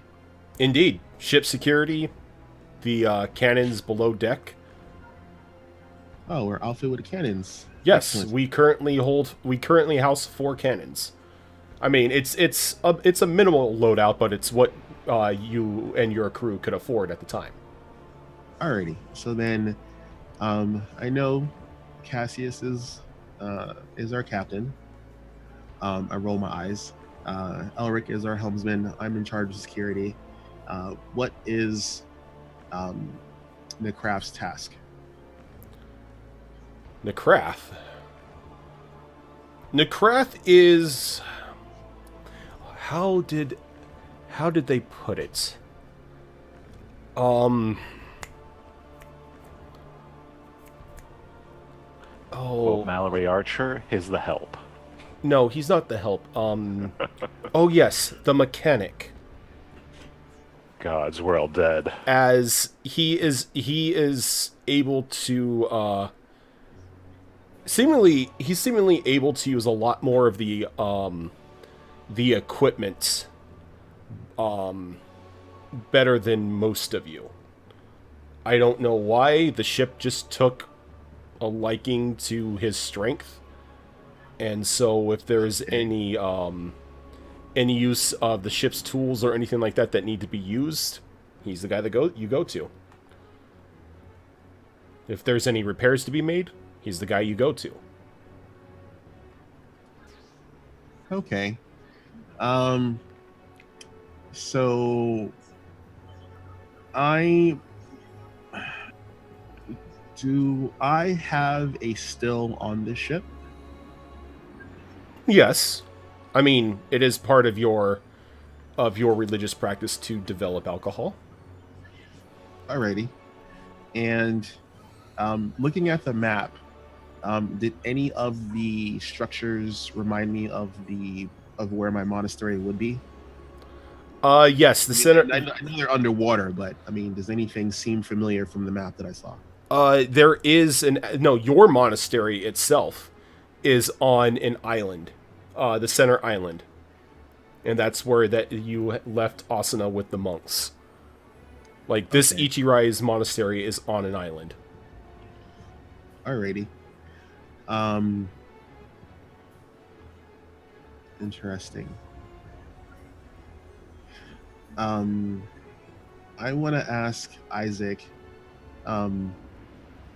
is he aware of Cassius having any abilities to teleport himself or others over vast distances?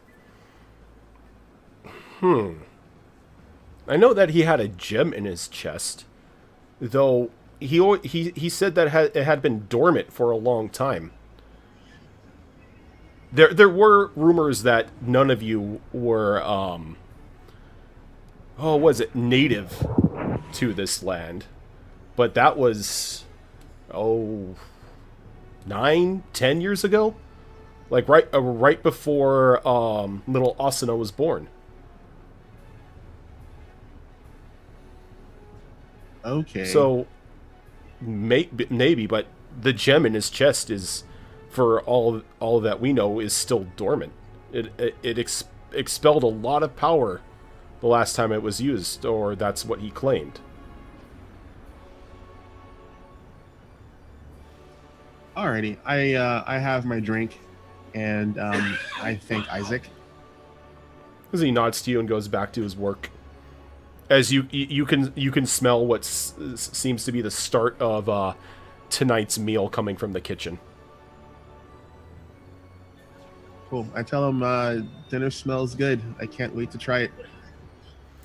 Oh yes, I'm using some of that beer glaze that you gave me. That the recipe, I should say, that you gave me. I'm actually curious to see how you will like it. Well, I'll let you know. And I'm going to head back up to where the rest of the party is. Okay. So, if there is nothing else to do, we can move on to the night hours. I would like to do one more thing. Is Luxana near me by chance? Mm-hmm. Well, sort of. She's kind of curled up next to the wheel, with like the little doll, like her arms wrapped around the doll and with her mouth on it, kind of like she's like slowly chewing on it. I would like to detect magic on the doll. Okay. Okay, so since you sense the presence of magic of 30 feet around you, like your senses go wild. Ah, damn. But there is some sort of magic coming from the doll. Okay. I'm going to take note of that, and I'm going to let Fox know that there is a sense of magic on the doll, just so that he can have a little warning. So there's going to be a creepy magic doll in my bedroom at night. That's comforting. Just want to give you the heads up, buddy. Well, to be fair, this isn't the only creepy magic doll we've ever run across. True. Yeah, the last creepy magic doll you tried to sacrifice. No, Elric did. And I almost succeeded too. It wasn't for you pesky kids. That's and all your I'm monk. going to do. That's all I wanted to do. I just wanted to double check because I'm like, creepy doll, let's not, I'm like, no. There's something about it. Okay. So everyone settled down for the night. Had a good meal. It was delicious.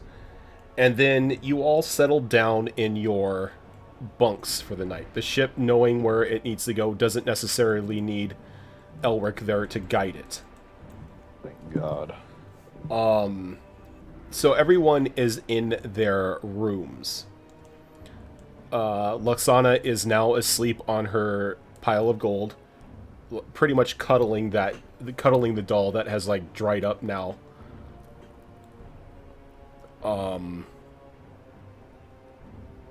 So what are you doing in your nighttime activities here?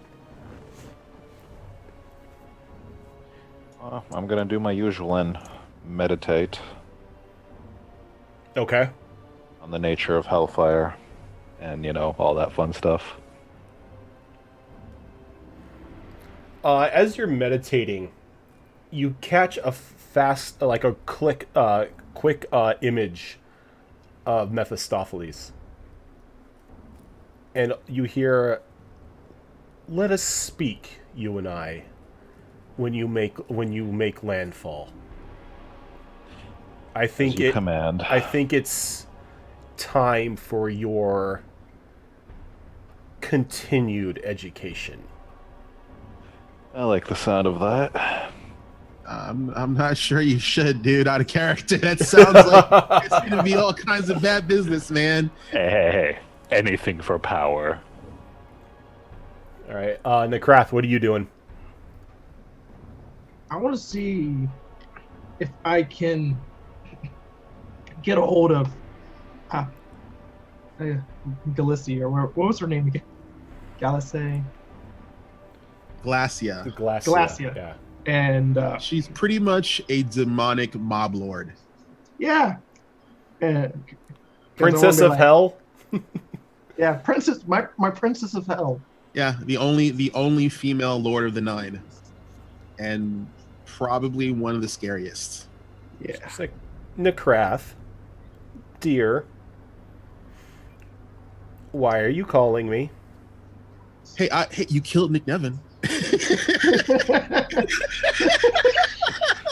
I believe I am still owed a certain head of a certain magical fae goddess. Her plane of existence blew up. No, So- it didn't. Well, that one did, but she's still alive. Oh, she's still alive. Thanks. I just wanted to clarify if she was dead or not. So Oh no, she's still alive. Very much so. And looking for you. Something about owing her a child. yes, I do happen to owe her a child somehow, in a way. Yeah. You want to give me a child? That's a little forward, dear. Let our relationship grow before that happens. She God didn't dang. say no. She didn't say no. All right. But I'm going to give you a time frame, seeing as how you've been a little lazy on completing your tasks. I haven't been lazy. I'm just procrastinating. When you touch down and land, you have 3 days to bring me her head. Or I'm coming after yours. Oh, God damn it. And I think you would much rather her head be decorating one of my many tables than yours. You got a point. You got a point. Oh, I have numerous points. I like those points. They're nice. They're very nice. Yeah. Hey, have you lost weight? Ah, you mortals. As she cuts the communication off. Aw. Man, I don't know how to pick up a lady. Did you really try to game a greater Yeah. demonic entity? Come on, dude. You tried to game one of the Lords of Nine. Hey, I gotta do something stupid. Well, like technically I- you don't. It's like I know you're the embodiment of like evil and all, but you got some thighs. She's thick. Just walks up to her and is like, "How you doing?" I love her. Ichirai, Yes, what are you doing? Iris is already asleep in bed, like still like recovering from everything. I am going to I'm gonna just absent-mindedly just just glance over the stuff in our room, and I am going to find my still, and I want to see what the Ichirai of this world was last up to as far as brewing. As far as I know, she's safe, and the ship has some sort of alarm system of some kind. So I want to try and get into the head of the me from this world. Okay. Give me an investigation check. I knew you were gonna say that. Well, of course, you're trying to find information.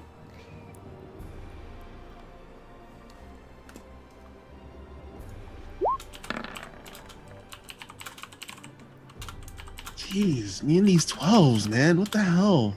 Well, that 12 is good enough. As you look over the still, you notice that this Azarin, it's not this Azarin, this Ichirai, still hadn't perfected the healing brew that you have previously made. As the table next to this still has like numerous notes and attempts at it, but they all seem to be marked as failures. Okay, so compared to the ingredients that I used for it, was he using similar ingredients? He's or was he- missing one of the key ingredients. Okay. So alrighty, so I'm gonna make a note of that in my brew book. And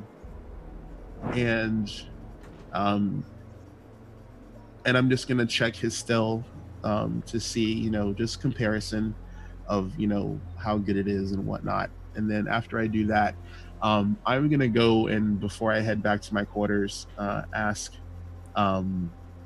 Isaac, whatever the missing ingredient is. I'm gonna ask Isaac, as far as he knows, does this exist on any of the 3 islands?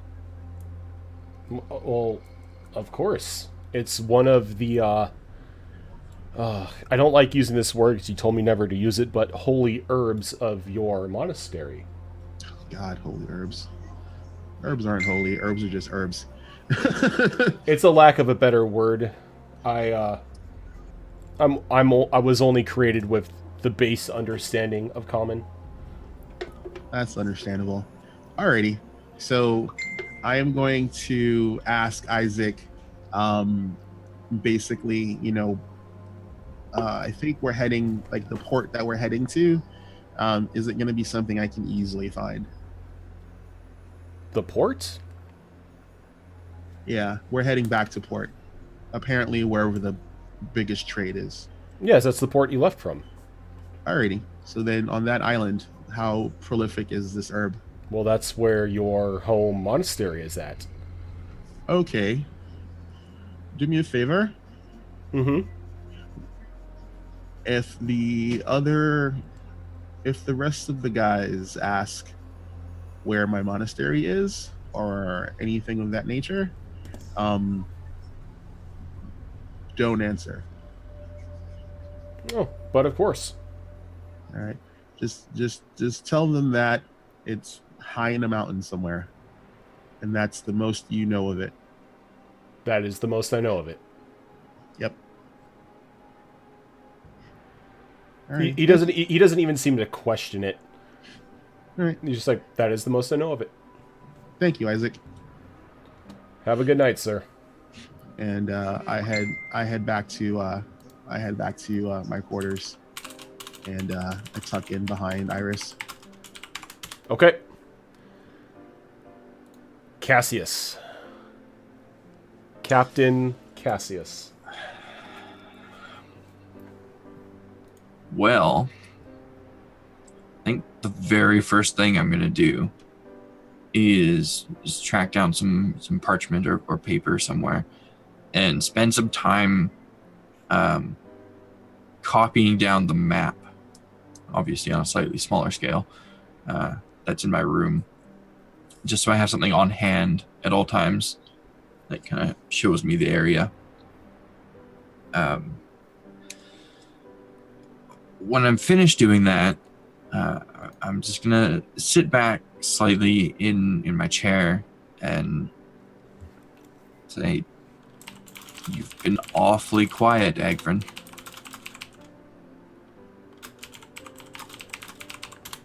He goes, well, what do you want me to say? Anything?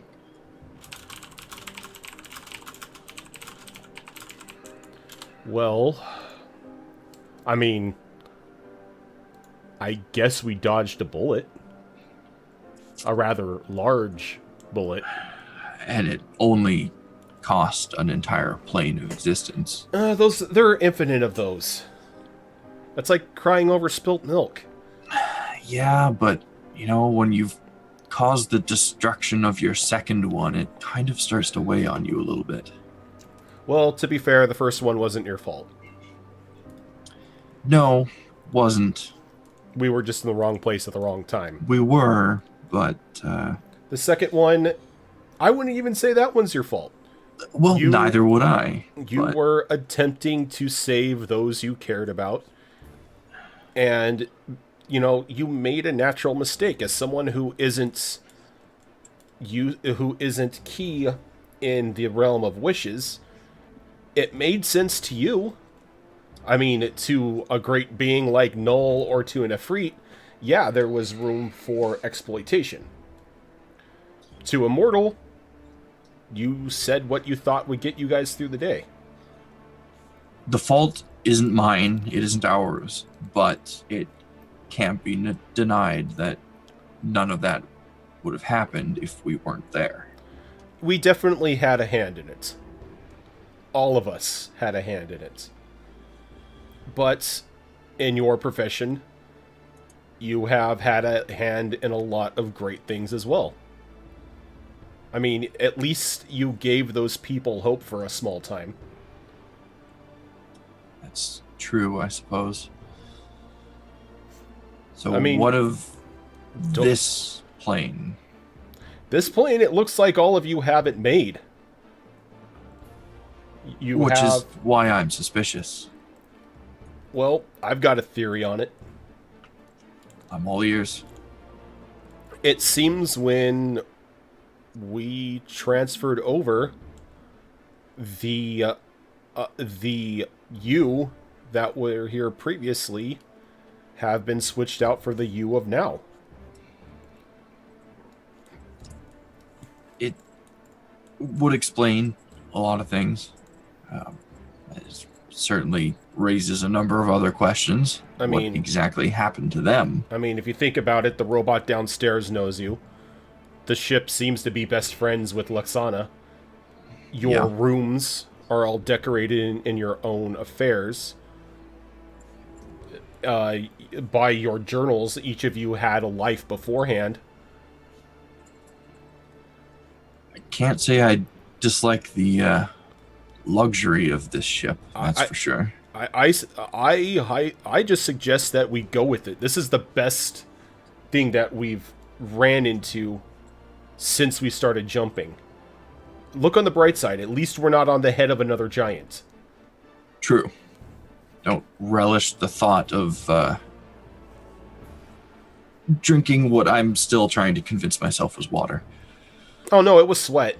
Yeah, Totally you don't need to tell me that. I just let me live a lie for a little bit. I wouldn't worry about it too much. Just get some sleep. All of you are beat. Hell, I'm beat. Yeah. I suggest this next week you take as much time as possible to read through that journal, try to gain as much knowledge as of the you that was here. That way you don't arise any suspicions when you get back. I'm not going to argue with you. It sounds I'm not trying to argue for once. like, well, I'm not disagreeing with you. That sounds like the best approach right now. And I think with that, I'm going to retire straight to bed. I'm not going to look at the journal tonight, but it's something I'm going to be bringing with me kind of from this point forward. Agvrin climbs up the wall, then morphs back into the halberd as it's laying in the on its rest on the wall. And now, seeing as how this is friendly waters, Fox, can you give me a d20? But the waters are friendly. That's to determine how many friends we meet, right? Indeed. So the night does go without a hitch, as in nobody is slaughtered, nobody is attacked, nobody has levels or life drained from them.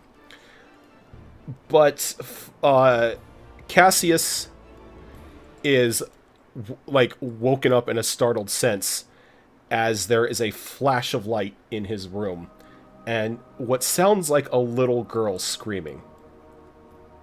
I would immediately bolt upright in the bed, see what's going on.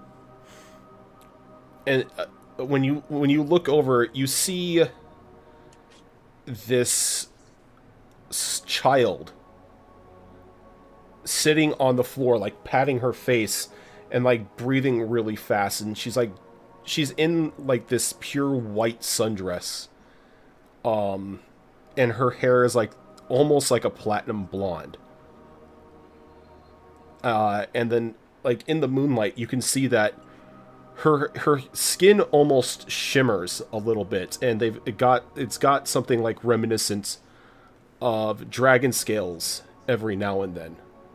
And in one hand, like tucked against her chest, is a stuffed dragon. Oh God, no! God. I'm immediately looking around for Luxana and the doll. The pile of coin that she used for a bed is like all over the floor and everything like that. And she's nowhere to be seen, I assume. She's nowhere to be seen. This is a problem. I don't think she starts to cry, and when she sees you sitting up in bed, and she just runs and just flings herself into you. Cassius isn't exactly a parental figure, so he's kind of like, what do I do? It'll take him a moment, but he'll probably just kind of, give her a pat on the head and try and calm her down so he can actually see what's going on. It's like, what happened to me? Oh no. I was sleeping, and then I saw a little girl who laughed, and I wake up and I'm like this. The doll. Let me see the doll. She hands it to you, and it's like almost an exact replica of Luxana. Oh no. That's everything you remember? Just that happening? Mm-hmm. No other details. No. I look weird. I look like people. You are people. She goes, but I'm not tiny anymore. This is a problem. Well, I am tiny compared to like you, but your child is what you are. Yeah, but what am I supposed to do? I really wish I had an answer for you.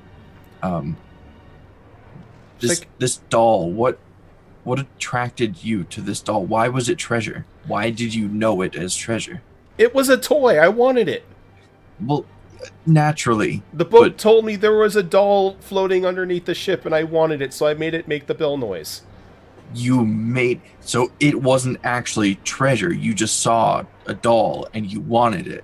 You led us to believe that it was treasure. That's what I'm supposed to do.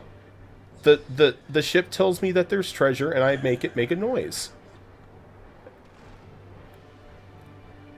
I don't think I trust this ship anymore. No, the ship is a good thing. It's your friend. It actually likes all of you.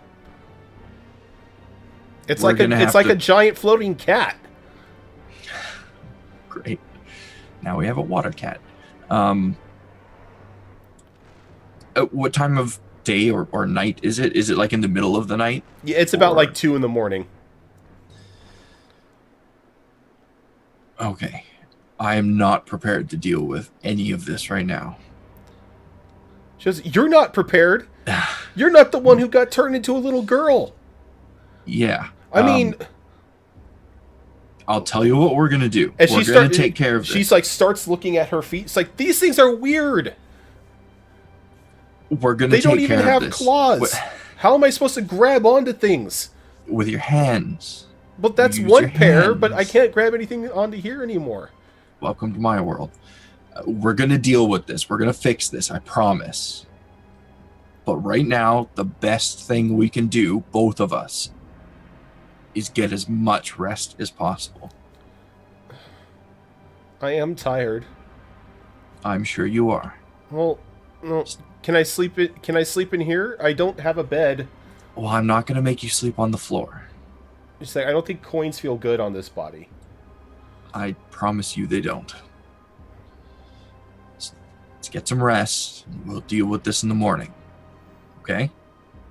She starts to sniff and she just nods her head. And like she crawls in the bed and she just like presses herself up against like Cassius's back. Like like almost trying to absorb into him. Poor thing. Jesus. And I think we're going to take our last break there. So we're going to step away for 5 minutes, get up, get something to drink, all that fun stuff. And then we will be back for the conclusion of tonight's session. Stick with us, guys.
Did I already take us live?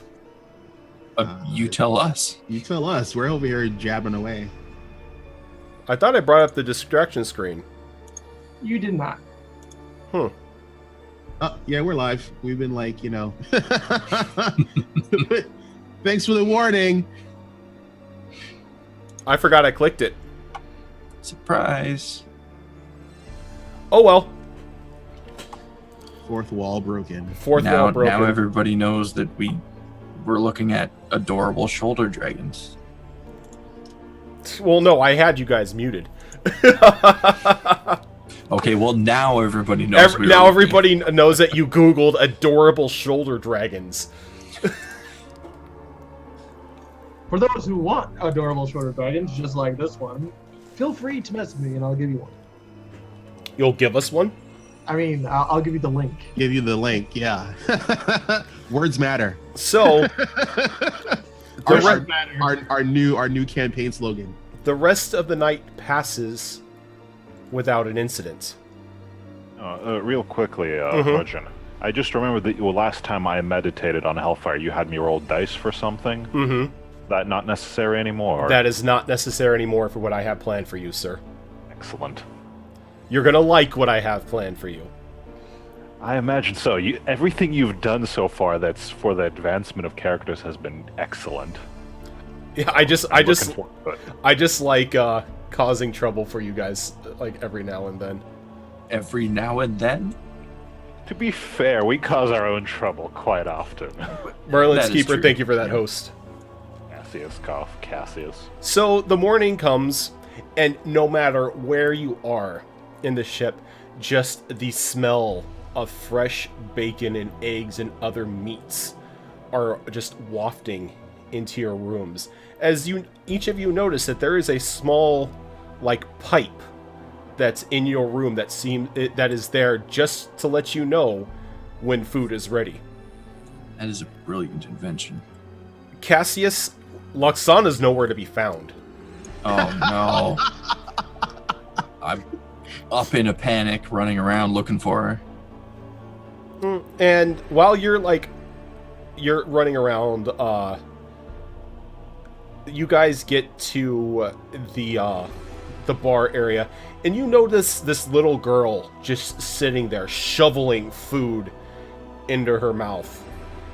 And like she looks up to you guys, she looks up and she waves like, "Oh, hi guys, the bacon's good." And she just starts shoving more bacon into her mouth. So I presume I'm walking into the dining area with Iris, and I look at her confused. I look at the little kid confused, and I'm I notice the scaly exterior of the kid's body. Oh, right? not only the scaly exterior, you notice the shimmer of her skin in the light. Now out of character, does she look like a dragonborn, or does she No, look like she looks like a 6-year-old, which is like, and it's not like scaly skin. Like you see hints of scales every now and then on her. Okay, so what she looks like is she looks like a sorcerer who has the dragon blood. Yeah. The dragon blood effect. Mm-hmm. Okay. All right, that makes sense to me now. All right. For all those who don't know, sorcerers of a particular level who are under the dragon blood are a tree.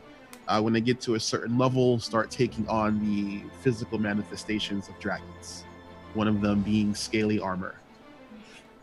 Yep. And she's just there shoveling food into her mouth. It's like she hasn't eaten in ages. You look familiar. So do you. I think I know who this is. As she just like downs like a glass of orange juice, and she slams it on the table, and you notice that the orange juice just fills back up into the glass. As she continues just shoveling food, and the food just keeps replicating. Every time it looks like it's going to be gone, it just comes back. I tell her she's gonna make herself sick if she keeps eating like that. So I think probably she just like waves her hand, just keeps eating. I think Also gonna probably get fat. at this time, Cassius like bursts into the room, still kind of running around looking for her, and he's like half dressed. He's got like a open captain's jacket kind of half thrown on him, and he sees her and he's like, "There you are! Don't run away like that. Wake me up if you're gonna leave." But I smell food. Well, that's why we're here. But wake me up first. You were snoring. It sounded like you were having a good dream. I wasn't gonna wake you up. You needed to sleep. You got all like mopey after yesterday. You needed to sleep too. Look at you. Like, what about me? I'm hungry. Being human sucks. I wouldn't know. I think at that point, I'm probably just going to take a seat next to her and start having breakfast. So Ichirai is going to look at Cassius, and then look at the little girl, and then look at Cassius, and then knowingly point, Luxana? As she like nods her head really quick and just keeps eating the food. Yeah, that's her. I'm smelling a story. As she holds up the little dragon doll. And just treasure. Puts it back down and just keeps eating. Magical treasure. So she was cursed by the doll? If you want to call it that. She shakes her head. More like transformation. Not really curse. I mean, there's nothing wrong with me other than I look weird and I kind of walk weird. I keep walking into the wall. How do you not do that? Takes practice. Practice sucks. Get used to it. I'm going to sit down and eat with Iris and still be very confused. as now there's a a little kid dragon running around the ship.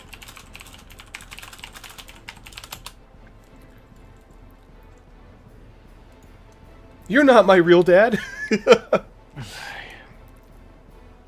And you guys have a good breakfast, and as everyone is trying to adjust to the little 6-year-old that was a little miniature dragon before the night passed, her head shoots up really quick.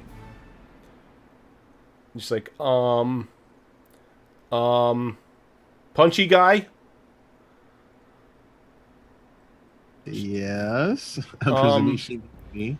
You're gonna want to get to the cannons. Elric, you're gonna want to get to the wheel. What's going on? Nakrath, Cassius, you guys are gonna want to get ready for a fight. We got a boat on our tail. They don't like us. Just one day without a fight. It's time for a fight. Don't encourage it, Nakrath. She's like, the boat also told me, Cassius, all you got, not Cassius, I'm just gonna call you Mr. Punch. I keep forgetting your name. All you gotta do is sit in the chair and the boat will do the rest for you. They call me Mr. Punch. As like she's like fidgeting back and forth, watching you guys not do anything. All I know is we need to fix this helmsman situation. Not the right place for me to be when a ship's getting attacked.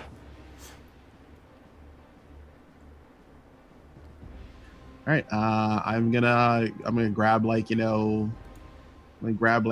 some bacon, stuff it in my mouth, get a last bite, and then I'm gonna kiss Iris on the forehead and run down to the bow of the ship where the cannons are. As you walk out, she makes like everyone hears her like, yeah, like I'm not partaking in this. She walks to her room. She just grabs her sword and begins to head up to the deck. I'm not telling her not to. I'm just telling her where apparently I need to go. Okay. So Cassius, you guys come up to the top. And you see that there is a boat indeed on your tail. but it doesn't seem like any of their cannons are within firing range, but it is catching up fast. And the closer it comes, you notice that the ship seems to be in pretty bad condition, and it's almost as if undead are hanging off of it. Oh, great. Oh These boy. guys. How far off is it? They're still probably about a good 300 feet off it from you. Well, let me know when they're 120 feet off from us. Okay. Also, do ships have con saves? Ships do have con saves. So is their intent obvious at this point? Oh, they're chasing you down.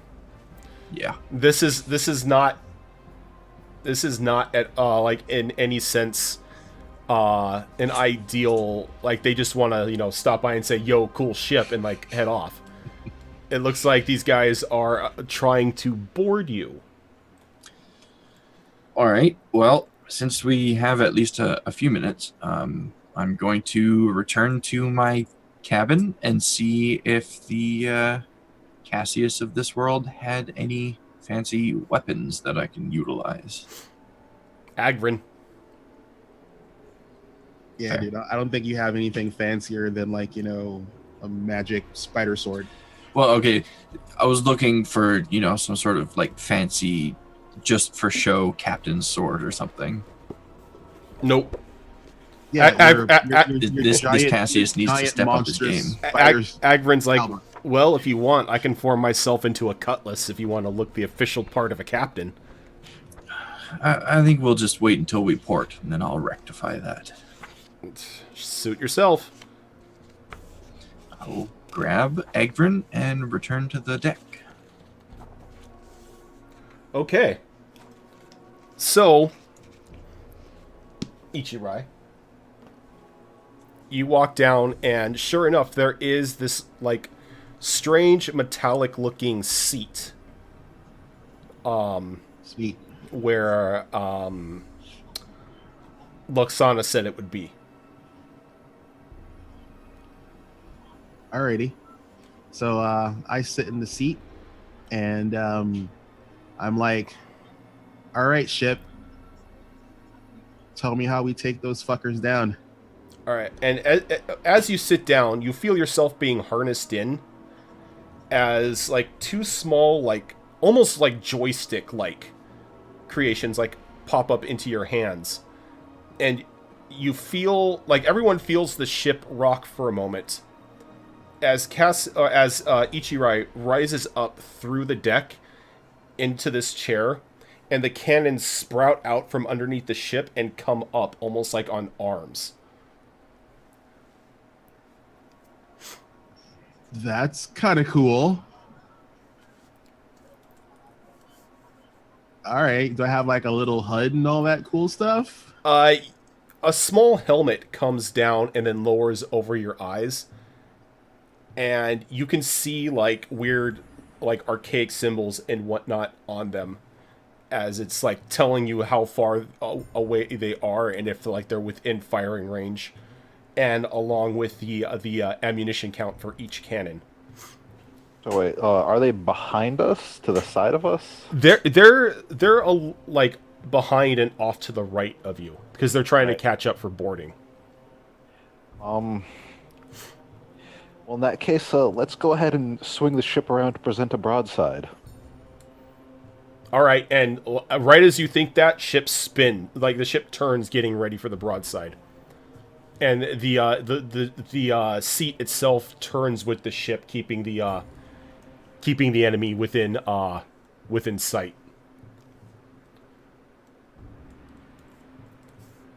So, let's get some initiatives here.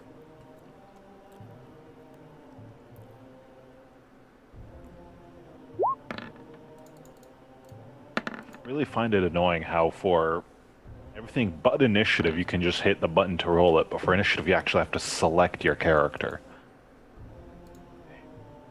Character sheets don't even matter. I rolled crap initiative. the reason why you have to select the character, because the way Roll20 has initiative written for the turn order is there's a selected variable for the turn order. It doesn't just randomly put things in the turn order unless they're selected. So Guess that makes sense for the DM with all the different tokens he might have. yeah. Okay, so Cassius, start us off. I mean, I can't really do too much when it's that far out still, unless it's moved within. Oh, it's caught up significantly. Okay, It's probably about a good 90 to 100 feet away now. Oh, perfect. That's just in range then for good old classic Moonbeam. Okay, onto the ship, or Right onto the ship. Are you throwing it onto the ship as like in a thing to damage its crew? I think my goal here, if possible, I don't know how ship combat works, is to damage the ship to try and sink it. Oh, okay. To be fair, this is an AoE blast, so it'll hit the ship and everything on it. Okay, so the beam comes down, just slams into the ship, and you hear the the cries of undead as they begin to disintegrate from the touch of the beam. The ship itself, though, seems to like hold its form.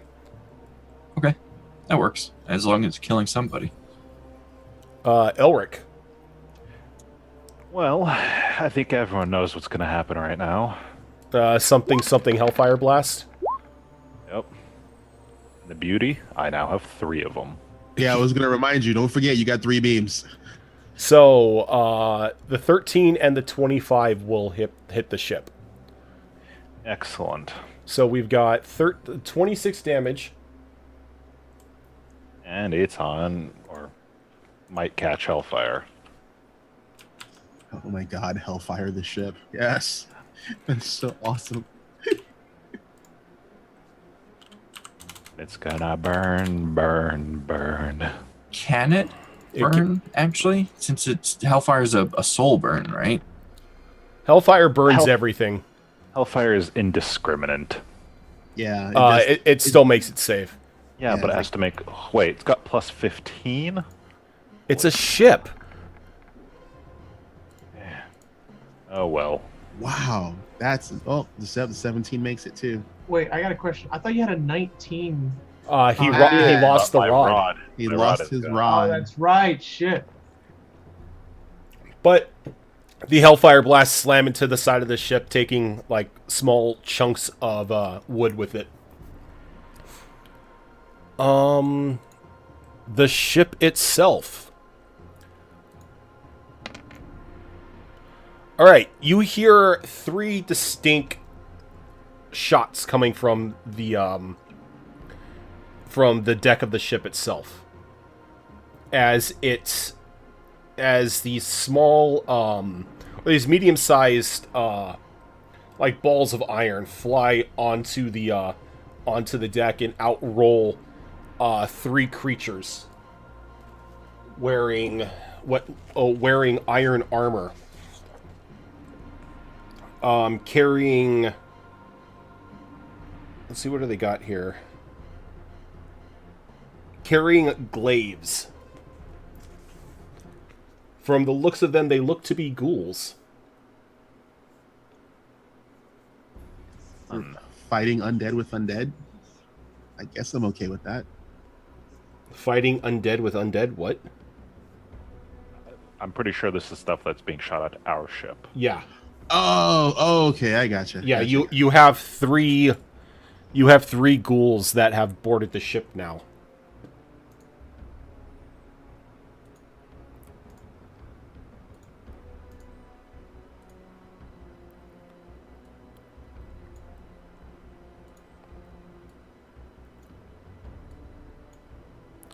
All right. Necrath. All right. So, the first ghoul in front of me, I'm going to control undead. So the action of the paladin, one undead creature, they can see within 30 feet of them. The creature must make a wisdom saving throw. I believe it's 15. Is it a 15 wisdom? Yes. All right. So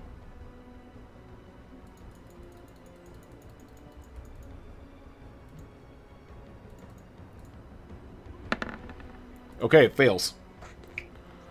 Yay! So the target must obey the paladin's commands for the next 24 hours. All right. So What's the CR for how many he can control? it just says as an action that targets one undead. Oh, it targets one. Okay, gotcha.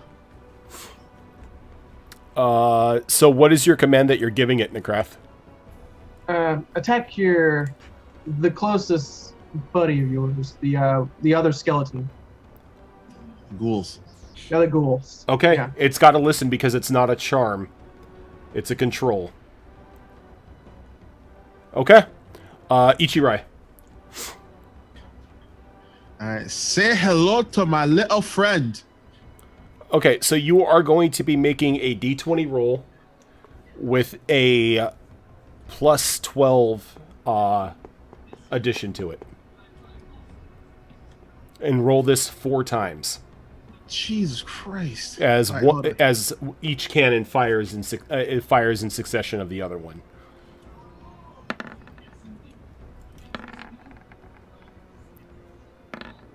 Oh, there's a crit. Nice. Okay, The only so way you're gonna miss is with a 1. so all 4 of them are going to hit. Jeez, I like this thing. The blasts themselves, the cannons themselves, do 2d20 apiece, plus an additional 3d6 fire.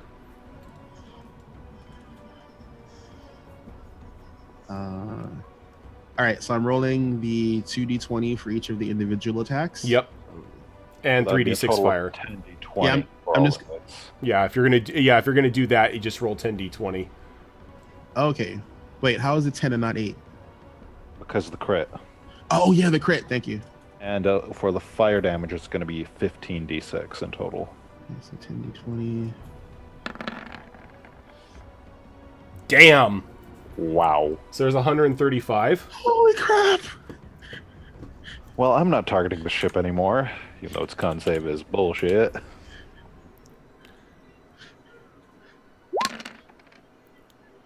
And an additional 60 fire.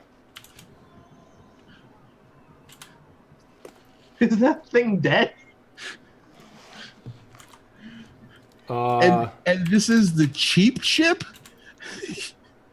Holy crap!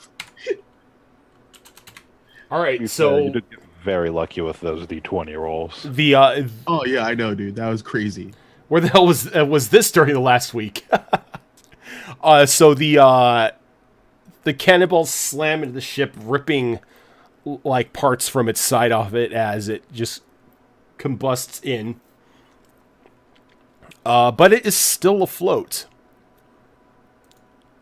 So the first ghoul has to attack its companions as dictated by Necrath. So it's going to make a glaive attack for 25. That'll hit. How many attacks does it make? Oh, it makes 3 attacks. That will not hit. And there's a crit. So the first damage it does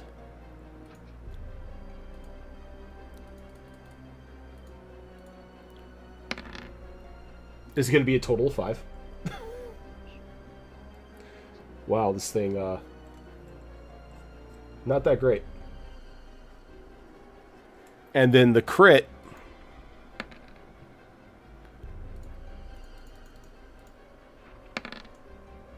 is going to be for another 17. Good job. The second one is going straight for Necrath. and it is going to lunge at him with a bite.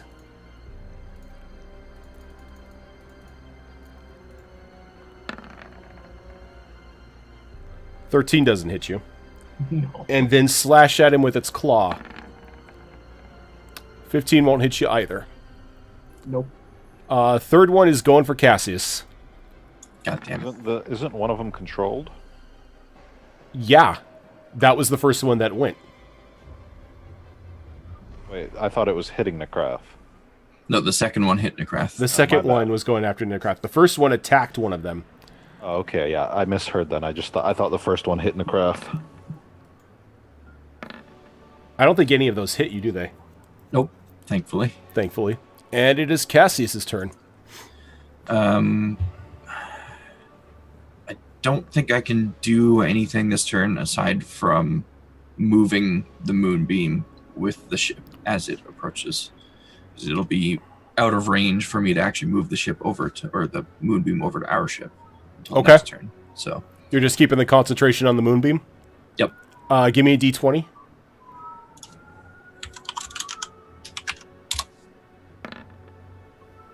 All right. Elric. Well, clearly me shooting at the ship is kind of pointless when it won't catch hellfire. So, let's go for one of the ghouls on deck. That'll hit. Give me a con save, please. What is their con? Okay.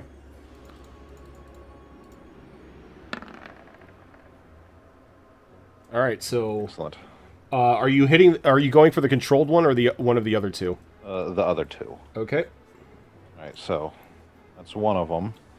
It's going to take an additional 7 damage, and because it's on Hellfire, my next two are going to target the other non-controlled one.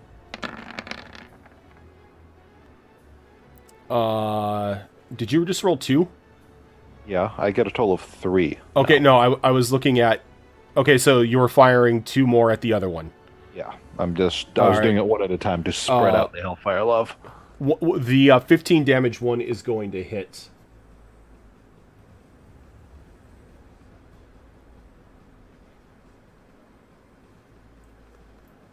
It's got to make a DC Constitution 17. Ooh. Okay, that one just turns into a crispy critter. As everything that was in its armor sizzles up and just falls to the ground. I still got it. So we'll just go ahead and take him off the chart. The ship itself,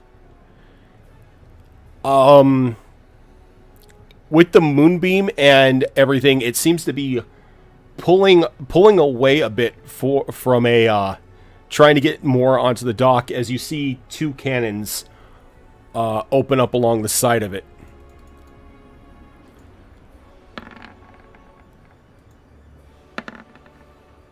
And it's going to hit with a 19.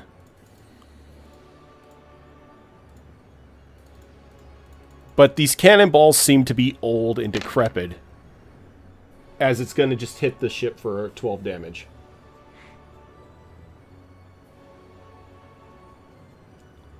Though it doesn't seem like that did much to it. Necrath. You're muted. Whoopsie daisy. So I still got the one undead in front of me, right? Or is that the one Elric destroyed? No, there's another one. Okay. I'm going to cast Aura of Hate. Any fiends and undead within 10 feet of the paladin gain bonus to melee damage rolls equal to the paladin's charisma modifier. Oh wait, I thought that was to me. I'm going to scratch that. Okay. Let's scratch that. I thought it was to me specifically. Nope. See, I need to read that. Anyway. Well, you would get it, but So if would it's- everything else. If it's Yeah. any, that means the undead would get it as well. This is some bullshit. Anyway, I'm just gonna swipe at the fucker in front of me, so. Oh, I'm using the wrong one.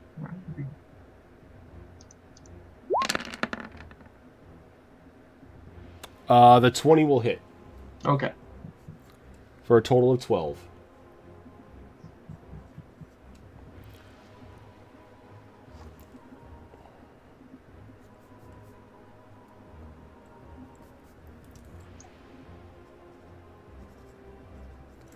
All right, Ichirai. Alrighty. All right, baby. Let's do it again.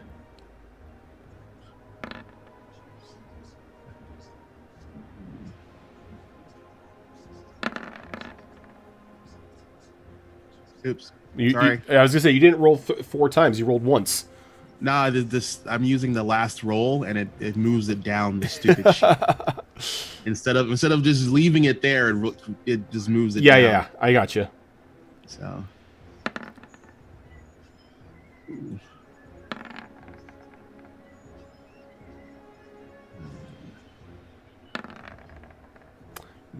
All 4 will hit.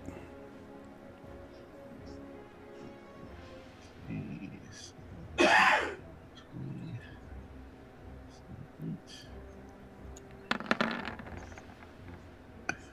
73 damage. Okay, and it was how many d6 per cannonball? 3d6.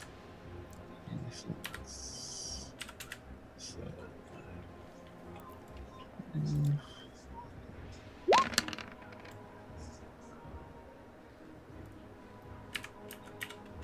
All right, as the cannonballs again just shred into the side of this, into the side of the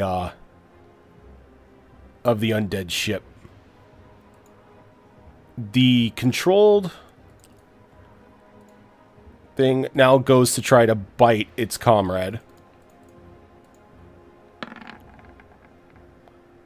And then a claw. Both are going to miss. This one is going to flee and jump over the side of the boat. So, Nekrath, you can get an attack of opportunity on this one.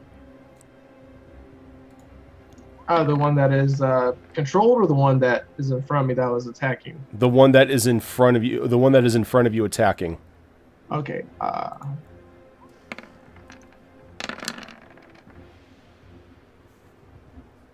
Okay, that's gonna miss.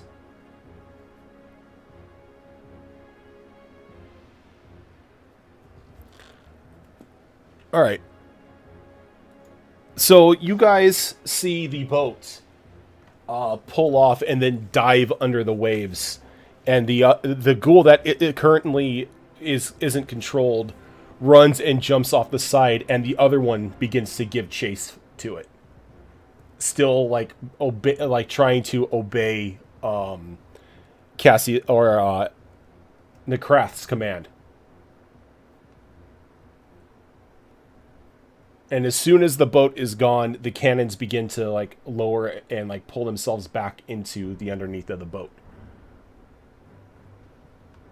I think at that point I'm going to dissipate my moonbeam as well. Okay. And probably look around the deck for Luxana, see where she was during all this. Hopefully indoors or under the deck. Oh Safety. no, she is sitting on... She's sitting where the wheel is at, but she's sitting on, the wood railing, overlooking the deck, kicking her feet and laughing at everything that's going on. Naturally. And I think we're not gonna end with a cliffhanger today. We're gonna end on a good note. Since you guys, seem to be...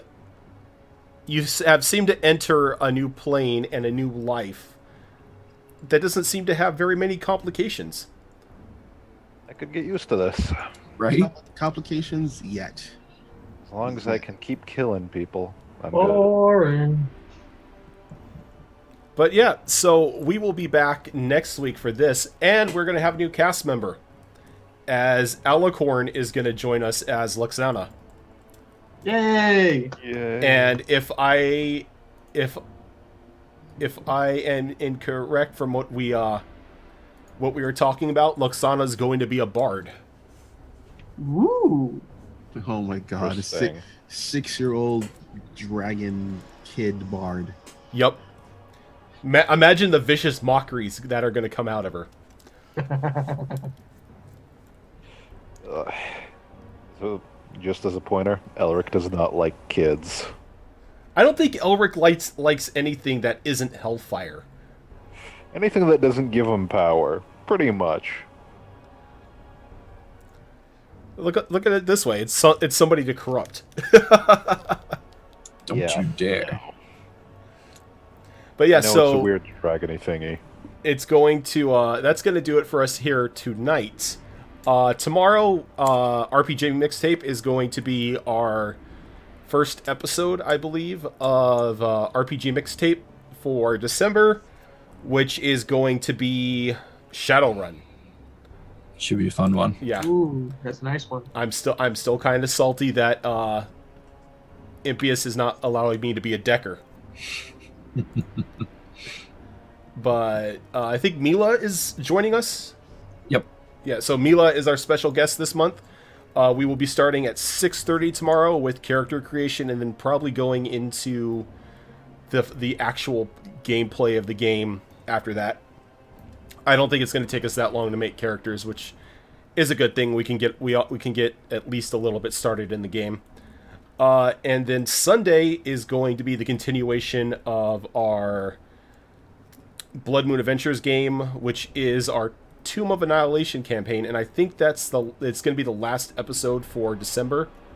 Yep. Yeah, and then we will pick that up after the first of the year, because apparently Sundays are going to be very busy for people for the holidays. I think Imp is just looking for an excuse not to do it. He's like, God, these people are just... It's like herding cats. But yeah, so we're Not going to... wrong. He's not wrong, so we're going to be doing that. But, Grounded, what are you doing on your stream right now? Well, as of right now, nothing just yet. I might either play Eve or I'll play something else, but I just came back from Chicago from a convention and also straight into a job interview. And with good things, I more than likely got the job, but they're going to give me a call next couple days. Well, that's good. I hope everything turns out for the best for you. I hope so too. It's a very tiring. It's a very tiring week. Yes, it's very tiring. I know that feel. Azarin, what do we got going on for you? I am in the process of re-streamifying my stream. I need to. Speaking of herding cats, I need to see if I can get a stranglehold of Mags to see if we could maybe redo some stuff as far as my stream goes, as far as banners and whatnot. My avatar is still going to be the same. That is just I purposely had that done from a friend of mine who's another amazing artist that I know, but he's kind of really super busy with his real life job and whatnot. So I'd be even though I would pay him an amicable rate, he just doesn't physically have the time to do all the arts and stuff for me. So I'm gonna see if I can convince our lovely Magpie to enter into negotiations with me. I'm still setting up my Streamlabs and trying to figure out how I get all that stuff done. I figured out what I'm going to call my currency. I'm trying to figure out rewards, all that fun, happy stuff. So, I have my XSplit on trial mode. So I'm probably going to do some test streaming this weekend.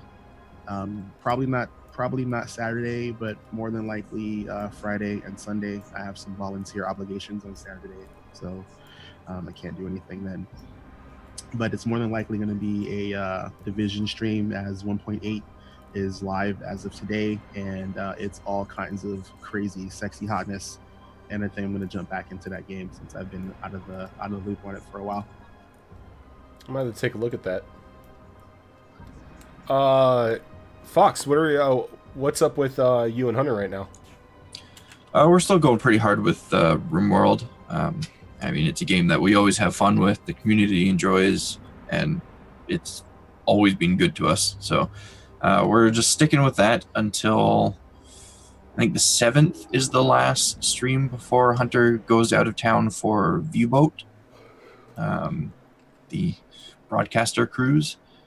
I think he's gone for 5 days, something like that. And after that, we'll probably jump into Steep, because 'tis the season. And then he's going out of town again right after that. So we're going to be a little sparse this month, but if you do happen to see us online, stop by, say hi. And I myself am currently going through a metric ton of Skyrim streams.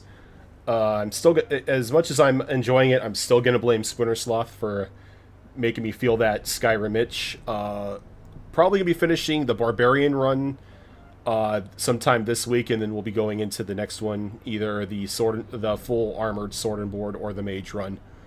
God Okami coming up next week. Going to be playing some of that, as well as the new Destiny game, not new Destiny game, but the first DLC for Destiny just launched today, so look forward to that on my stream, and then whenever Dauntless comes out.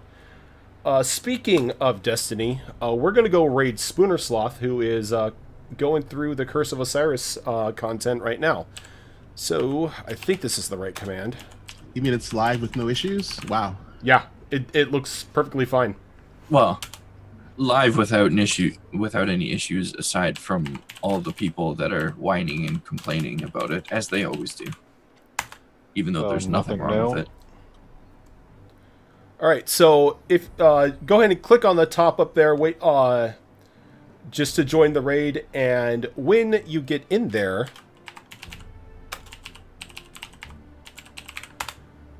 there's the other information. Wait until you see the raid command. We're here for the XP, and then spam his chat with "I heard there are dragons in here," and we will catch you guys next week for this game.